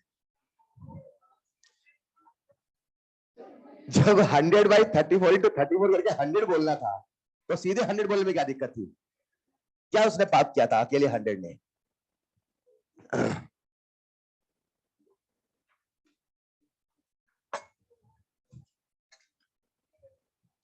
लिख लिया होगा आप सबने, अभी बात करते हैं। लिखना यहाँ पे given condition number 1 vapour density, number 2 equivalent weight of matter, फिर वहां लिखिएगा how to solve. How to solve, how to solve में ये दोनों पॉइंट लिख लीजिएगा। Molecular weight is equal to 2 into vapour density. Point number 2 equivalent weight of MClX is equal to equivalent weight of metal plus 35.1। आप सबको सबसे पहला चीज जो इस जीवन में सिखाया जाता है मेजरमेंट का, वो सिखाया जाता है शायद लेंथ मेजरमेंट, है या ना? एक बच्चे के पास स्कूल में स्केल नहीं है मेजर करने का, तो वो क्या करे बताओ, कैसे मेजर करे वो? हाँ, वो कैसे मेजर करे? ये हाथ से मेजरमेंट का कोई स्टैंडर्ड तरीका है कि जुगाड़ है? And what do mean by जुगाड़? जुगाड़, यस और नो? अब ये जो हमारे पास समस्या थी कि भाई साहब हमें इनफैक्ट, मैं पहले सवाल की बात कर रहा हूं, हेलो हेलो हेलो, कुछ बच्चों को यहां ये कैसे आ गया? ठीक है, वो जो अभी कुछ देर पहले समझाया था उसमें भी कुछ समझ में नहीं आया था, उसकी बात हो रही है, सुनिएगा। तो बच्चा मुझसे कहता है सर यार एक बात बताओ। मैंने कहा क्या? सर आपने कहा था n फैक्टर बराबर 100/34, हाँ या ना? फिर बच्चा मुझसे कहता है सर ये n फैक्टर है। मैंने कहा हाँ। और सर हमें निकालना है एटॉमिक वेट। मैंने कहा हाँ। सर एटॉमिक वेट बराबर होता है equivalent weight into n factor. Sir equivalent weight है 34 into n factor 100/34। Sir cancel हो गया, आंसर आ गया 100। Why this is wrong sir? यही तो आपको सिखाया गया कि जो लगभग है उसे कहां पे आपको अप्रॉक्स मानना है। एटॉमिक वेट कुछ भी हो सकता है। एटॉमिक वेट में डेफिनेशन नहीं है, mass number can not B decimal but atomic weight can be decimal. Chlorine का एटॉमिक वेट 35.5 हो सकता है, वहां लगभग नहीं ले सकते, वरना हम वहां दिक्कत कर, वहां पे ब्लॉक्स आप मतलब पढ़ लिखे नहीं थे क्या? वही बता देते ऐसा है 100 है तो एक ज्यादा बढ़ा दो, 1.5 बढ़ा देना, 1.5 बना सकते थे। पर उन्होंने कहा वहां लगभग लेने से काम, तो लगभग लेना तो कहीं ना कहीं पड़ेगा क्योंकि उनका जो लॉ था वो था अप्रॉक्स। यस और नो? तो उन्होंने कहा ऐसा करो आप लगभग लो एन फैक्टर। कहा लो, क्योंकि सारे जमाने को पता है n factor can not be in decimal, can not be in. तो ये जो आपने किया, आपने गलती क्यों सुना? लगभग इनटू सही आंसर लगभग। हमने क्या किया? लगभग निकाल के उसे फिर से लगभग करके सही किया। नहीं समझे? 2.9 इज लगभग और सही। क्यों लगभग? क्योंकि एटॉमिक वेट लिखा है लगभग, तो एन फैक्टर आएगा, फिर इस लगभग को करते हैं लगभग, फिर आता है सही। यार ये पहली बार आज ऐसा हुआ, लगभग को लगभग करने सही हो गया। तो सर तो कहते थे पहले स्टेप में लगभग, दूसरे में लगभग, आंसर होगा लगभग, लेकिन आज लगभग हो गया सही। हेलो, समझ पा रहे क्या? पक्का नहीं समझ पाए? तो एन फैक्टर को पहले निकाले लगभग, फिर लगभग में ले ले लगभग, तो हो जाएगा वो सही, फिर सही को मल्टीप्लाई कर दे सही में तो आंसर होगा सही। चलेगा? अभी हम बात कर रहे थे वोलेटाइल क्लोराइड मेथड, फिर अब इसमें भी डाउट आएगा जब मैं अगले में जाऊंगा, क्योंकि जब हम जो पढ़ते हैं उसमें तो ध्यान है ही नहीं। हम थोड़ा आगे पीछे चलते हैं, लिखिएगा कोई दिक्कत नहीं, जस्ट फॉर फन, टेंशन नहीं लेंगे। लिख लिया होगा आप सबने? अरे लिख लिया होगा। एक सवाल कर ले क्या? लिखिए वैसी बात पे एक सवाल। इफ वेपर डेंसिटी कहेगी डाउट भी मैं पूछूं, डाउट भी मैं सुनो, सबके डाउट का भार मुझ पे था, डाउट मुझे है सर, डाउट भी है। If vapour density, if vapour density of a volatile metal chloride, आपको डांट का बुरा लगता है क्या? आप भी तो बेशरम की हद पार कर चुके हैं। इफ कितना भी डांट दे अगले दिन फिर आ जाता है, यस सर आपने सीख लिया है, ये सब फालतू की बात है सर, मैं तो पढ़ना है। If vapour density of volatile chloride, sorry, volatile metal chloride, if vapor density of volatile metal chloride is 66.75, simple number नहीं दे सकते थे sir. 606.75 if equivalent weight of the metal is 9, if equivalent weight of the metal is 9, then calculate atomic weight of the metal, then calculate atomic weight of the metal.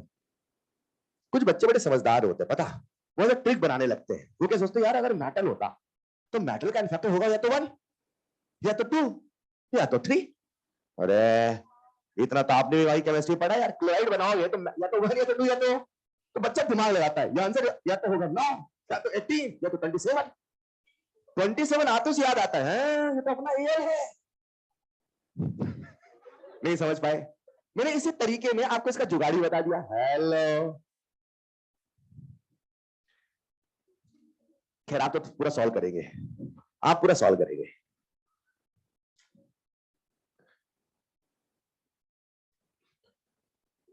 वही है क्या?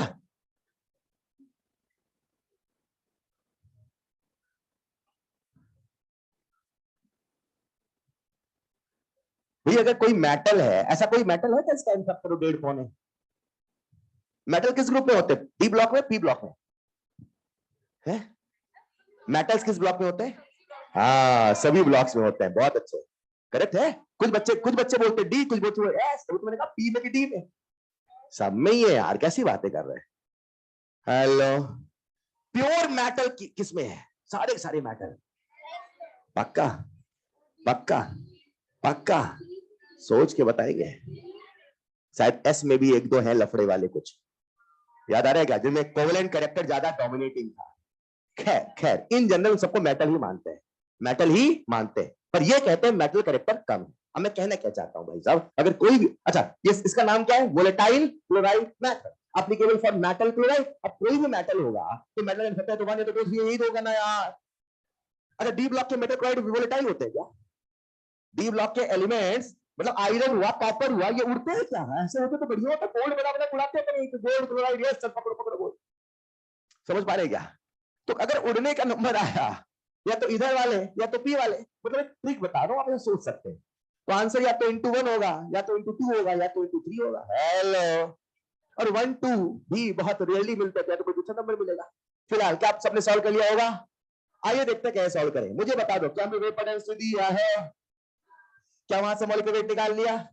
कितना आएगा? 2 into 6 to 6.75 चलेगा।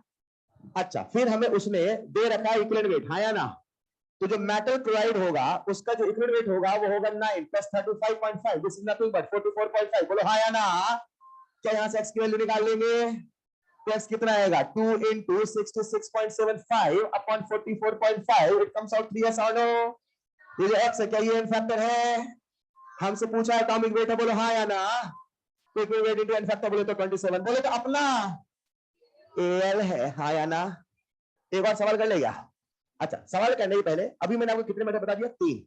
Number 1 equivalent weight, number 2 Dulong and Petit's law, number 3 चलेगा। लिखिए, एक पता क्या कर रहे हैं अपन? लिखिए number 4 specific heat method, specific heat method, specific heat method बता दो, स्पेसिफिक हीट मेथड। अच्छा एक मिनट यार, आपने वो गामा वामा पढ़ा है? सुनने में आया पॉइसंस रेशियो वगैरह पढ़ा है? हेलो, पढ़ा है क्या? जल्दी से बताएंगे। अगर कभी गामा हुआ 5/3 1.6766, ठीक है क्या? कौन सी गैस? मोनो। अगर कभी गामा हुआ 7/5 1 कौन सी गैस? अगर कभी गामा हुआ 4/3 1 कौन सी गैस? चलेगा। अगर हमें गामा एक मिनट में, what is this gamma? CP by, what is this CP? Specific heat capacity, molar heat capacity, molar specific नहीं, मोलर हीट। या तो हीट कैपेसिटी या तो मोलर हीट कैपेसिटी या तो स्पेसिफिक हीट कैपेसिटी, हाँ या ना? Molar heat capacity constant upon molar heat capacity constant Cp minus Cv equal to Cp minus Cv equal to, और अगर n मॉलिक्यूल है तो n मोल है, तो याद है क्या सबको? लिख लीजिएगा नेक्स्ट पॉइंट, पहले से पता था, लिख ले। Specific heat method. सर ये मेथड कहां हुआ, अभी बताते हैं।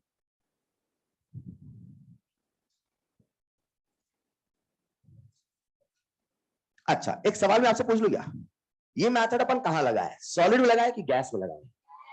अरे वाह, तो लिखिएगा एक सवाल फिर इसी बात पे।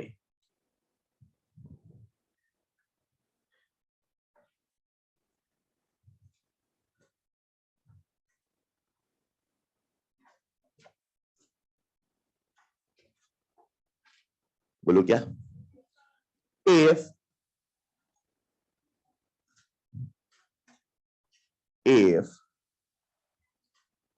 मैं सवाल नहीं कराता तो भी काम चल जाता, लेकिन कहते हैं ना मन नहीं मानता, एक भी पॉइंट कहीं छूट न जाए, क्या पता इस साल यही सवाल आ जाए, हाँ या ना। तो कहां से आ जाए, नो बडी नोज। जो सिलेबस में है उसे अपने करना है, और मैं फिर दोहराऊंगा, अपना जो सिलेबस है प्यारे बच्चों, एक भी टॉपिक नहीं छोड़ के जाना है, अभी जो पेपर का लेवल चल रहा है। मतलब पेपर में जाने के पहले आपके जहन में ये नहीं होना चाहिए ये टॉपिक मेरा छूटा ना, प्लीज डोंट डू दिस।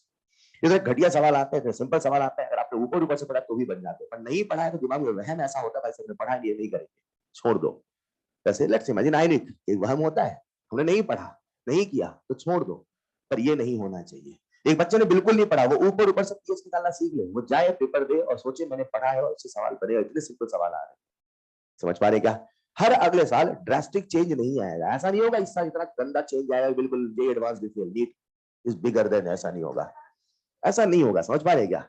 जो ट्रेंड लास्ट ईयर था वही ट्रेंड लगभग रेप्लिकेट होता है, लगभग, कहीं 2-3 सवाल ऊपर नीचे होते हैं पर लगभग वही ट्रेंड होता है। तो कहने का मतलब ये, please keep this in mind कि हमें एक भी टॉपिक छोड़ के नहीं जाना, उसी चक्कर पर एक एक चीज कर रहे हैं, समझ पाए ना? आज कर लोगे तो याद रहेगा, आपके भरोसे छोड़ दिया तो फिर छोड़ दिया। हेलो, लिखिएगा सवाल, gamma if gamma for a particular gas is 1.4, if gamma for a particular gas is 1.4 and vapor density of the gas is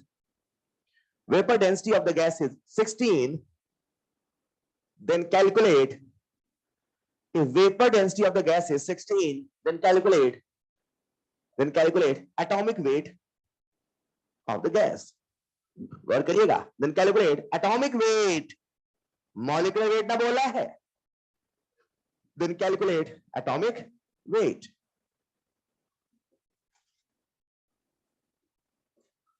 Then calculate atomic weight. सबसे बन गया होगा। अब मुझे बता दे, अगर गामा 1.4 है, आपने तुरंत सोच लिया भाई साहब कौन सी गैस है, बहुत बढ़िया, तो डाई एटॉमिक मिलते ही आप सबके जहन में गैसेस की एटॉमिसिटी आ गई, it is nothing but 2, yes और नो? अब हमें दे रखा है वेपर डेंसिटी, तो आपने यहां से निकाल लिया होगा मॉलिक्यूलर वेट, अरे हाँ या ना? मॉलिक्यूलर वेट विल बी, पक्की बात, क्या है ये? मॉलिक्यूलर वेट, क्या है ये? मतलब इसमें कितने मॉलिक्यूल्स है, कितने एटम्स है? 2, और 2 एटम से बना है एक मॉलिक्यूल, हाँ या ना? क्या सवाल हमसे एटॉमिक वेट पूछा है? तो आप मुझे बताओ, मतलब मान लो O2 टाइप की गैस है यार, तो what should be the atomic weight? पक्का पक्का 32/2, 2 से डिवाइड क्यों किया, एटॉमिक कितनी है? 2। मान लो ये 1.3 होता, किससे डिवाइड करता मैं? 3 से, समझ पाए क्या? पक्का, what should be the answer? नहीं समझे? अब यहीं पे मैं थर्मो वाले सवाल बना दूं, एकदम molar heat capacity at constant pressure is this at constant volume this, सब काम निकालो फिर पता करो एंड सो ऑन। फिजिक्स वाले सवाल भी बना दो, डिग्री ऑफ फ्रीडम भी मिक्स कर दो, कैसे समझ पाएगा? हेलो, लिखिएगा नेक्स्ट पॉइंट, कितने मेथड मैंने आपको बता दिया, number 1 equal weight, number 2 Dulong impedance law, number 3 volatile chloride method, number 4 specific heat method.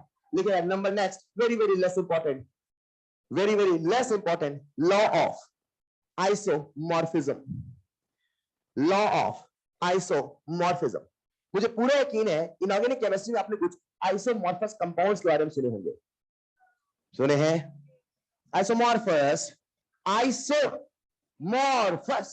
याद आ रहा है क्या? ऐसे मॉलिक्यूल्स होते हैं which is having same representation, which is having and same same, अरे बोलो ना यार, शेप, अरे बोलो हाँ या ना। जिनका शेप भी सेम होता है और जिनका रिप्रेजेंटेशन भी सेम होता है उसे बोलते हैं आइसोमॉर्फस। क्या बोलते हैं? आइए एग्जांपल के तौर पे देखते हैं। मुझे आप सबका ध्यान चाहिए बोर्ड पर। अरे है क्या, आपने सॉलिड भी पढ़ा है राइट? सोच के जवाब देना जो मैं पूछूं। पहले आपको समझा रहा हूं। मैंने आपके सामने लिखा MgSO4.7H2O, क्या लिखा?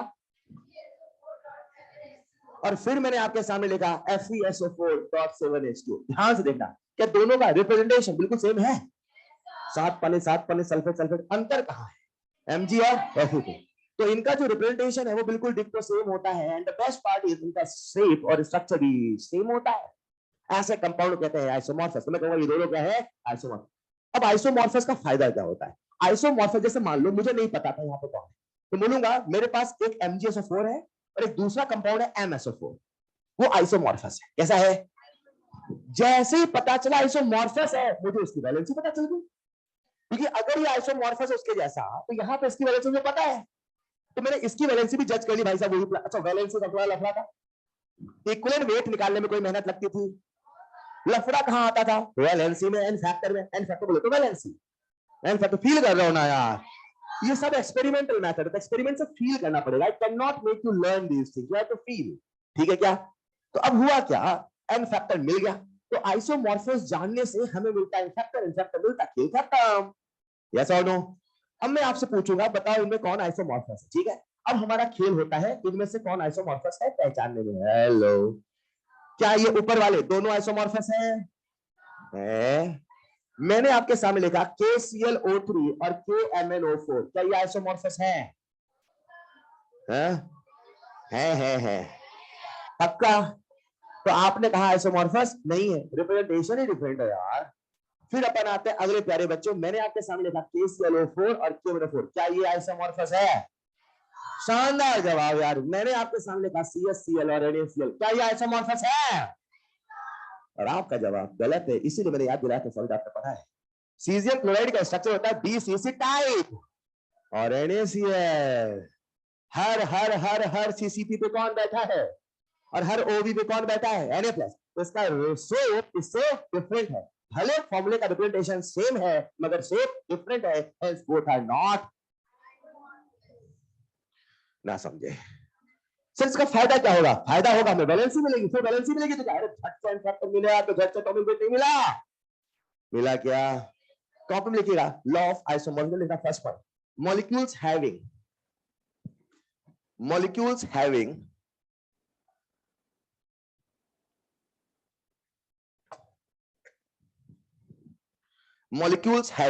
first point, same representation of formula,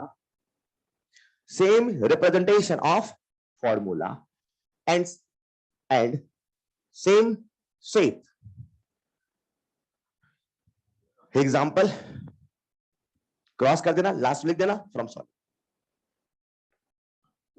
तो हमें पता होना चाहिए कि कौन आइसोमॉर्फस है, तो हम अच्छे सवाल कर पाएंगे। मैं फिर दोहरा दूं, ये टॉपिक बहुत बहुत लेस इंपॉर्टेंट है, लेकिन आ जाए कोई बड़ी बात नहीं है।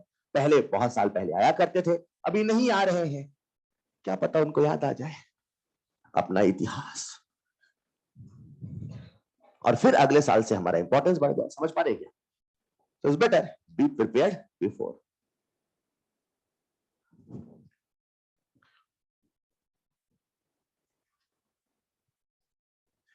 अब इसमें सवाल कैसा बनता है, तो एक सवाल तो आपने खुद ही सोच लिया होगा। अपने को वैलेंसी पहचानना होगा, वैलेंसी मिलते खेल खत्म हो जाएगा, हाँ या ना? एक छोटा सा सवाल कर लेते हैं, कर ले क्या? मैंने आपको अभी तक जितने मेथड पढ़ाए ये सबके सब एक्सपेरिमेंटल मेथड है एटॉमिक वेट पता करने के। एक सवाल लिखिएगा, metal carbonate of metal M, metal carbonate of metal M, metal carbonate of metal M is isomorphous with metal carbonate of metal M is isomorphous with MgCO3। को समझ पाए क्या? मतलब उसका फॉर्मूला क्या है, उसकी वैलेंसी क्या है? पक्का? अरे पक्का। metal M is isomorphous with MgCO3 if it contains 6.091% carbon. If it contains 6.091% carbon, then calculate atomic weight of M. Then calculate atomic weight of M. तो प्यारे बच्चों, आपको M का एटॉमिक वेट बताना है।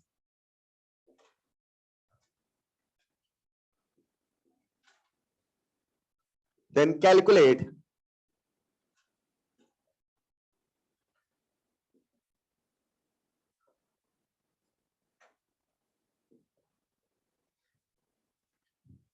Atomic wait. एक बात बताओ, परसेंट कंपोजिशन देख के सबसे पहले आपके दिमाग में कौन सा फॉर्मूला आया? कल एक फॉर्मूला बताया था आपको, परसेंट कंपोजिशन इक्वल टू, बोलो ना यार, atomicity into atomic weight upon molecular weight into n. समझदार है आप? सोचे, कार्बन का परसेंट दिया है आपको, उसका फॉर्मूला पता है, वो जो फॉर्मूला वो MCO3 के जैसा ही होने वाला है, कुछ नया नहीं होगा। खेल खत्म है यार। सोचेंगे सोचेंगे सोचेंगे। चलिए, कर लिया होगा आप सबने। थोड़ा सा कैलकुलेशन है, इतना भी कहा है, बहुत ज्यादा है क्या? 6.09 को एक समझदार बच्चा होता तो 6 ले लेता वैसे। फिर वो समझदार बच्चा समझे, उसका आंसर भी समझदार नहीं आएगा।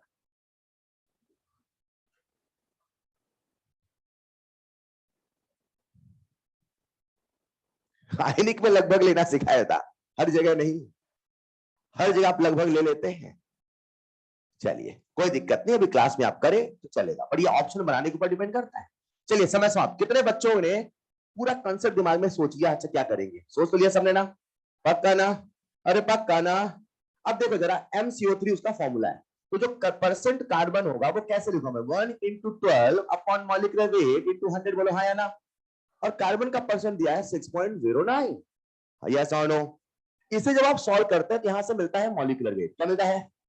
और अगर आप मॉलिक्यूलर वेट निकालें, वो आता है लगभग 200।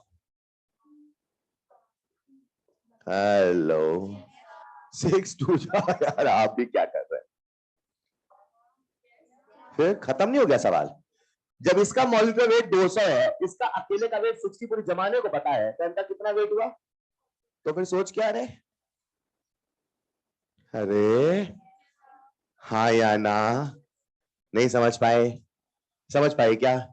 इसका मॉलिक्यूलर वेट है 200 और आपको पता है जो कार्बोनेट है 12 + 48 60। तो यार MCO3 क्या लिखूं मैं? M + 60 = 200। तो बताओ what is the wait of M प्यारे बच्चों? 140 यार। कितना चेंज आएगा? 140 पॉइंट समथिंग तो आएगा कि 142 आ जाएगा? उतने में फर्क 6.091, मतलब 6.01। ये 6 ही तो है। हेलो सीख पाए क्या? सीख पाए क्या?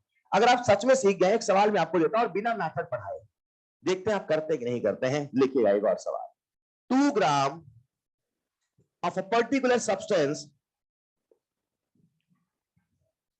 2 ग्राम of a particular substance displaces 56 ml. 2 gram of a particular substance displaces 56 ml in Victor Mayer's method. है? ये कौन सा मेथड है? इन विक्टर मेयर्स मेथड पढ़ा है क्या? गुड, मैं चाहता था आप ना पढ़े, पढ़ लिया क्या?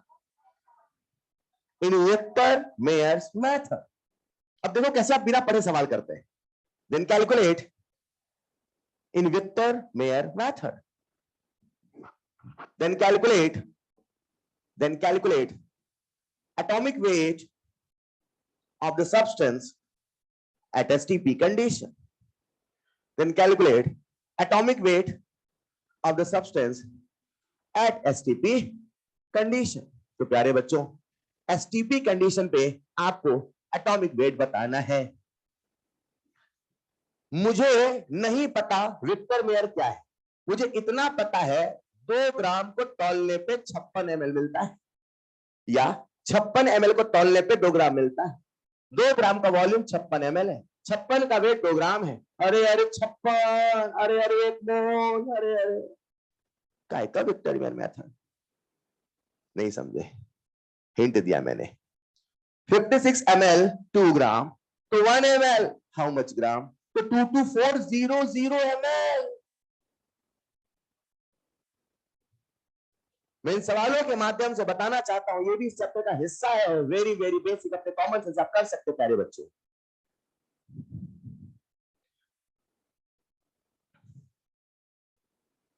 कर लिया होगा, कर लिया होगा। चलिए आइए मिलके करते सवाल को। देखो देखो देखो देखो देखो देखो, मुझे नहीं पता विक्टोरियन मेथड का, ऐसा अगर कोई नया मेथड आ जाए तो use your common sense, use your logic please. तो बार बार कह रहा हूं, नहीं आती कठिन चीज है। अब ये बताना क्या चाहता था मैं, क्योंकि मॉड्यूल नहीं लिखा है तो अपन नहीं डिस्कस कर रहे हैं, और अपने काम का भी नहीं है, उतना ही काम का नहीं था जो मैंने बताया, वो तो बस बता दी, कोई आ ना जाए। मतलब मुझसे मुझे बोलना चाहिए एक्स्ट्रा पॉइंट चल रहा है, समझ पा रहे क्या? हेलो, अब आ गया तो क्या करे भाई साहब, लगाओ कॉमन सेंस। कॉमन सेंस क्या कहता है? 56 ml 2 ग्राम, क्या बोला मैंने? यही तो हुआ ना। और मुझे पता है कि किसी भी सब्सटेंस को एक मोल का वेट 2 मोल का वेट होता है, और उसका वॉल्यूम 22400 ml होता है। ये पहले तो 20.4 लीटर बोलता था, लीटर में लीटर बोलता था, एमएल देखा तो बदल गया। मैं भी हाँ या ना, यस और नो? कितने एमएल का? 2 ग्राम, तो 1 एमएल का 2/56 ग्राम, यस और नो? तो 22400 ml, बोलो प्यारे बच्चों कितना होगा? 2 into 22400/56 चलेगा? नहीं चलेगा। कंफर्म? कंफर्म? इसे सॉल्व करेंगे, बताओ कितना आंसर आएगा? 800 is the correct answer, yes और नो? आसान है क्या? पक्का? अब मैं एक छोटा सा कंसेप्ट बता रहा हूं, और कुछ छोटी छोटी बातें जो मैं नेक्स्ट क्लास में करूंगा, पर होमवर्क आपको पूरा दूंगा। इस चैप्टर में एक छोटा सा थ्योरेटिकल हिस्सा आता है, that is law of chemical combination, वो law of conservation of mass, law of ये सब कुछ, ठीक है? तो 10-15 टॉपिक है जो मैं नेक्स्ट क्लास में बता दूंगा, अभी जो बता रहा हूं सुनिए ध्यान से। होता क्या प्यारे बच्चों, हमारे सामने कुछ गैसेज है, एक गैस है ओजोन, एक गैस है O2, एक गैस है CO2 SO2, सबको दिख रहा है क्या? एक गैस है अमोनिया, बड़ी कॉमन गैसेज है ना, और एक गैस है यहाँ पे प्यारे बच्चों Cl2 गैस, ठीक है? इन सबको हम किसी एक पर्टिकुलर सॉल्यूशन में पास करते तो एब्जॉर्ब हो जाती है, क्या हो जाती है? तो अपने को पता होना चाहिए गैसेस कहां एब्जॉर्ब होती है। जैसे मैं आपसे पूछ रहा हूं, CO2 तो सबको पता है कहां होती है, पढ़ा है आपने यार, एस ब्लॉक में पढ़ा है। एल्कलाइन सॉल्यूशन, ऐसे बोलूंगा मैं, कैल्शियम हाइड्रोक्साइड का सॉल्यूशन लाइम वाटर, तो कैल्शियम हाइड्रोक्साइड बोल दिया, दिक्कत थी क्या? पक्का? तो ये जो गैसेज होती है प्यारे बच्चों, ये सबके सब एब्जॉर्ब हो जाती है एल्कलाइन सॉल्यूशन में। किस सॉल्यूशन में? मतलब वही कैल्शियम हाइड्रोक्साइड की OH एंड सो ऑन, हाँ या ना? तो जो भी अल्कलाइन सॉल्यूशन है, अगर उसमें से आप इन गैसेस को पास करें, एब्जॉर्ब हो जाती है। अच्छा आसान है, जैसे मान लो मैंने कहा मेरे पास पता एक कंटेनर है, उसमें CO2 के थे 50 ml, फलाने के थे 100 ml, मैंने उसे पास किया QH से, तो कितना ml बाहर निकलेगा? 100 ml, 50 ml एब्जॉर्ब हो जाएगा, क्योंकि CO2 कितने ml थे? 50। ये पता होना चाहिए एब्जॉर्ब कहां होता है, right? Right. In the same way बाकी का बता रहा हूं, ठीक है? इसका सबको याद है, बोलो हाँ या ना? जो ओजोन है वो एब्जॉर्ब होता है, एब्जॉर्ब होता है, एब्जॉर्ब होता है टर्पेंटीन ऑयल। कौन सा ऑयल? टर्पेंटीन ऑयल। और जो ऑक्सीजन है वो एब्जॉर्ब होता है एल्कलाइन, कॉपी लिखते हैं, एल्कलाइन पायरोगैलॉल। ये हमें याद होना चाहिए, एक छोटा सा पॉइंट है, याद होना चाहिए। ओजोन लिखेगा turpentine oil, oxygen alkaline pyrogallol, CO2 SO2 alkaline solution, ammonia पानी में भी एब्जॉर्ब होता है, और कॉपर सल्फेट में भी एब्जॉर्ब होता है, और जो Cl2 है वो केवल वाटर में एब्जॉर्ब होता है। ये हमें याद होने चाहिए कुछ एक पर्टिकुलर सवालों के लिए। तो कहीं साइड में बॉक्स बना के लिख दीजिएगा, ठीक है क्या? नेक्स्ट क्लास का प्यारे बच्चों आपका होमवर्क रहेगा, जैसे मैंने आपसे कहा, next class will be the last class. तो डिस्कशन भी हम नेक्स्ट क्लास में कर लेंगे, जो शायद सैटरडे को है ना? डिस्कशन जो है वो भी कर लेंगे, और जैसा मैंने आपसे पहले कहा कि शॉर्ट नोट्स कैसे यूज करना है वो ही बताऊंगा, कैसे कैसे आप करें वो बताऊंगा। कुछ देखिए नीचे रहूंगा, उसमें सारे डाउट आके पूछ लीजिएगा, मतलब कल को कुछ डाउट रह जाता है तो घबराना नहीं, मैं नीचे मिल जाऊंगा, ये कहना चाहता हूँ, ठीक है? कुछ दिनों तक तो रहूंगा ही। मॉड्यूल है किसी के पास? नेक्स्ट क्लास का होमवर्क लिख ले, वो लॉ ऑफ केमिकल कॉम्बिनेशन है, एक बार आप खुद से पढ़े अगर हो सके तो, मैं डिस्कस करूंगा नेक्स्ट क्लास में, और नेक्स्ट क्लास में आप सबके पास मॉड्यूल होना चाहिए प्लीज, ठीक है? ठीक है, मॉड्यूल 1 मॉड्यूल 4 दोनों रखें अगर हो तो।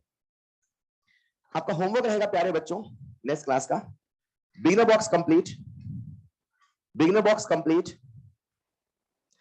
Beginner box complete, illustration complete, illustration पूरा लगा लीजिएगा, ठीक है। लास्ट वाले ना हो तो रहन देना, 48 49 वाले जो है बट उसके पहले लगा लेना। एक छोटा टॉपिक बच रहा है, लॉ ऑफ केमिकल कॉम्बिनेशन, जो मैं नेक्स्ट क्लास में डिस्कस करूंगा, छोटा सा टॉपिक है। एक्सरसाइज 1 खत्म कर ले, एक्सरसाइज 3 खत्म कर ले, एक्सरसाइज 2 भी खत्म कर ले, जितना हो सके उतना कर ले, ताकि अपन नेक्स्ट क्लास में, जो कि कल नहीं है परसों है, डिस्कशन में आ जाए, ठीक है प्यारे बच्चों। और डिस्कशन में अपन सब कुछ इंक्लूड करेंगे। एक्सरसाइज 2 में 16 के आसपास सवाल हैं, इन्हें करने के लिए आप आधे घंटे का टाइम दे सकते हैं, सबसे लास्ट में करेंगे, ठीक है क्या। तो ये सारा आपका होमवर्क रहेगा। जो सवाल आपसे केमिकल कॉम्बिनेशन के नहीं बने भुलाइएगा नहीं, तो बन जाएंगे, ठीक है क्या। तो आज के इतना ही, पढ़ते रहिए और मिलते हैं नेक्स्ट क्लास में। Thank you so much. बड़े शान शान नजर आ रहे हैं आप लोग, हैं चाह रहा हूं मैं, क्या चाहते, जीने नहीं दे हमें, हाँ मैं दुनिया से थोड़ी जा रहा हूं। ऑलराइट प्यारे बच्चों, तो पढ़ते रहिए, मिलते हैं नेक्स्ट क्लास में। That's all for today, thank you so much.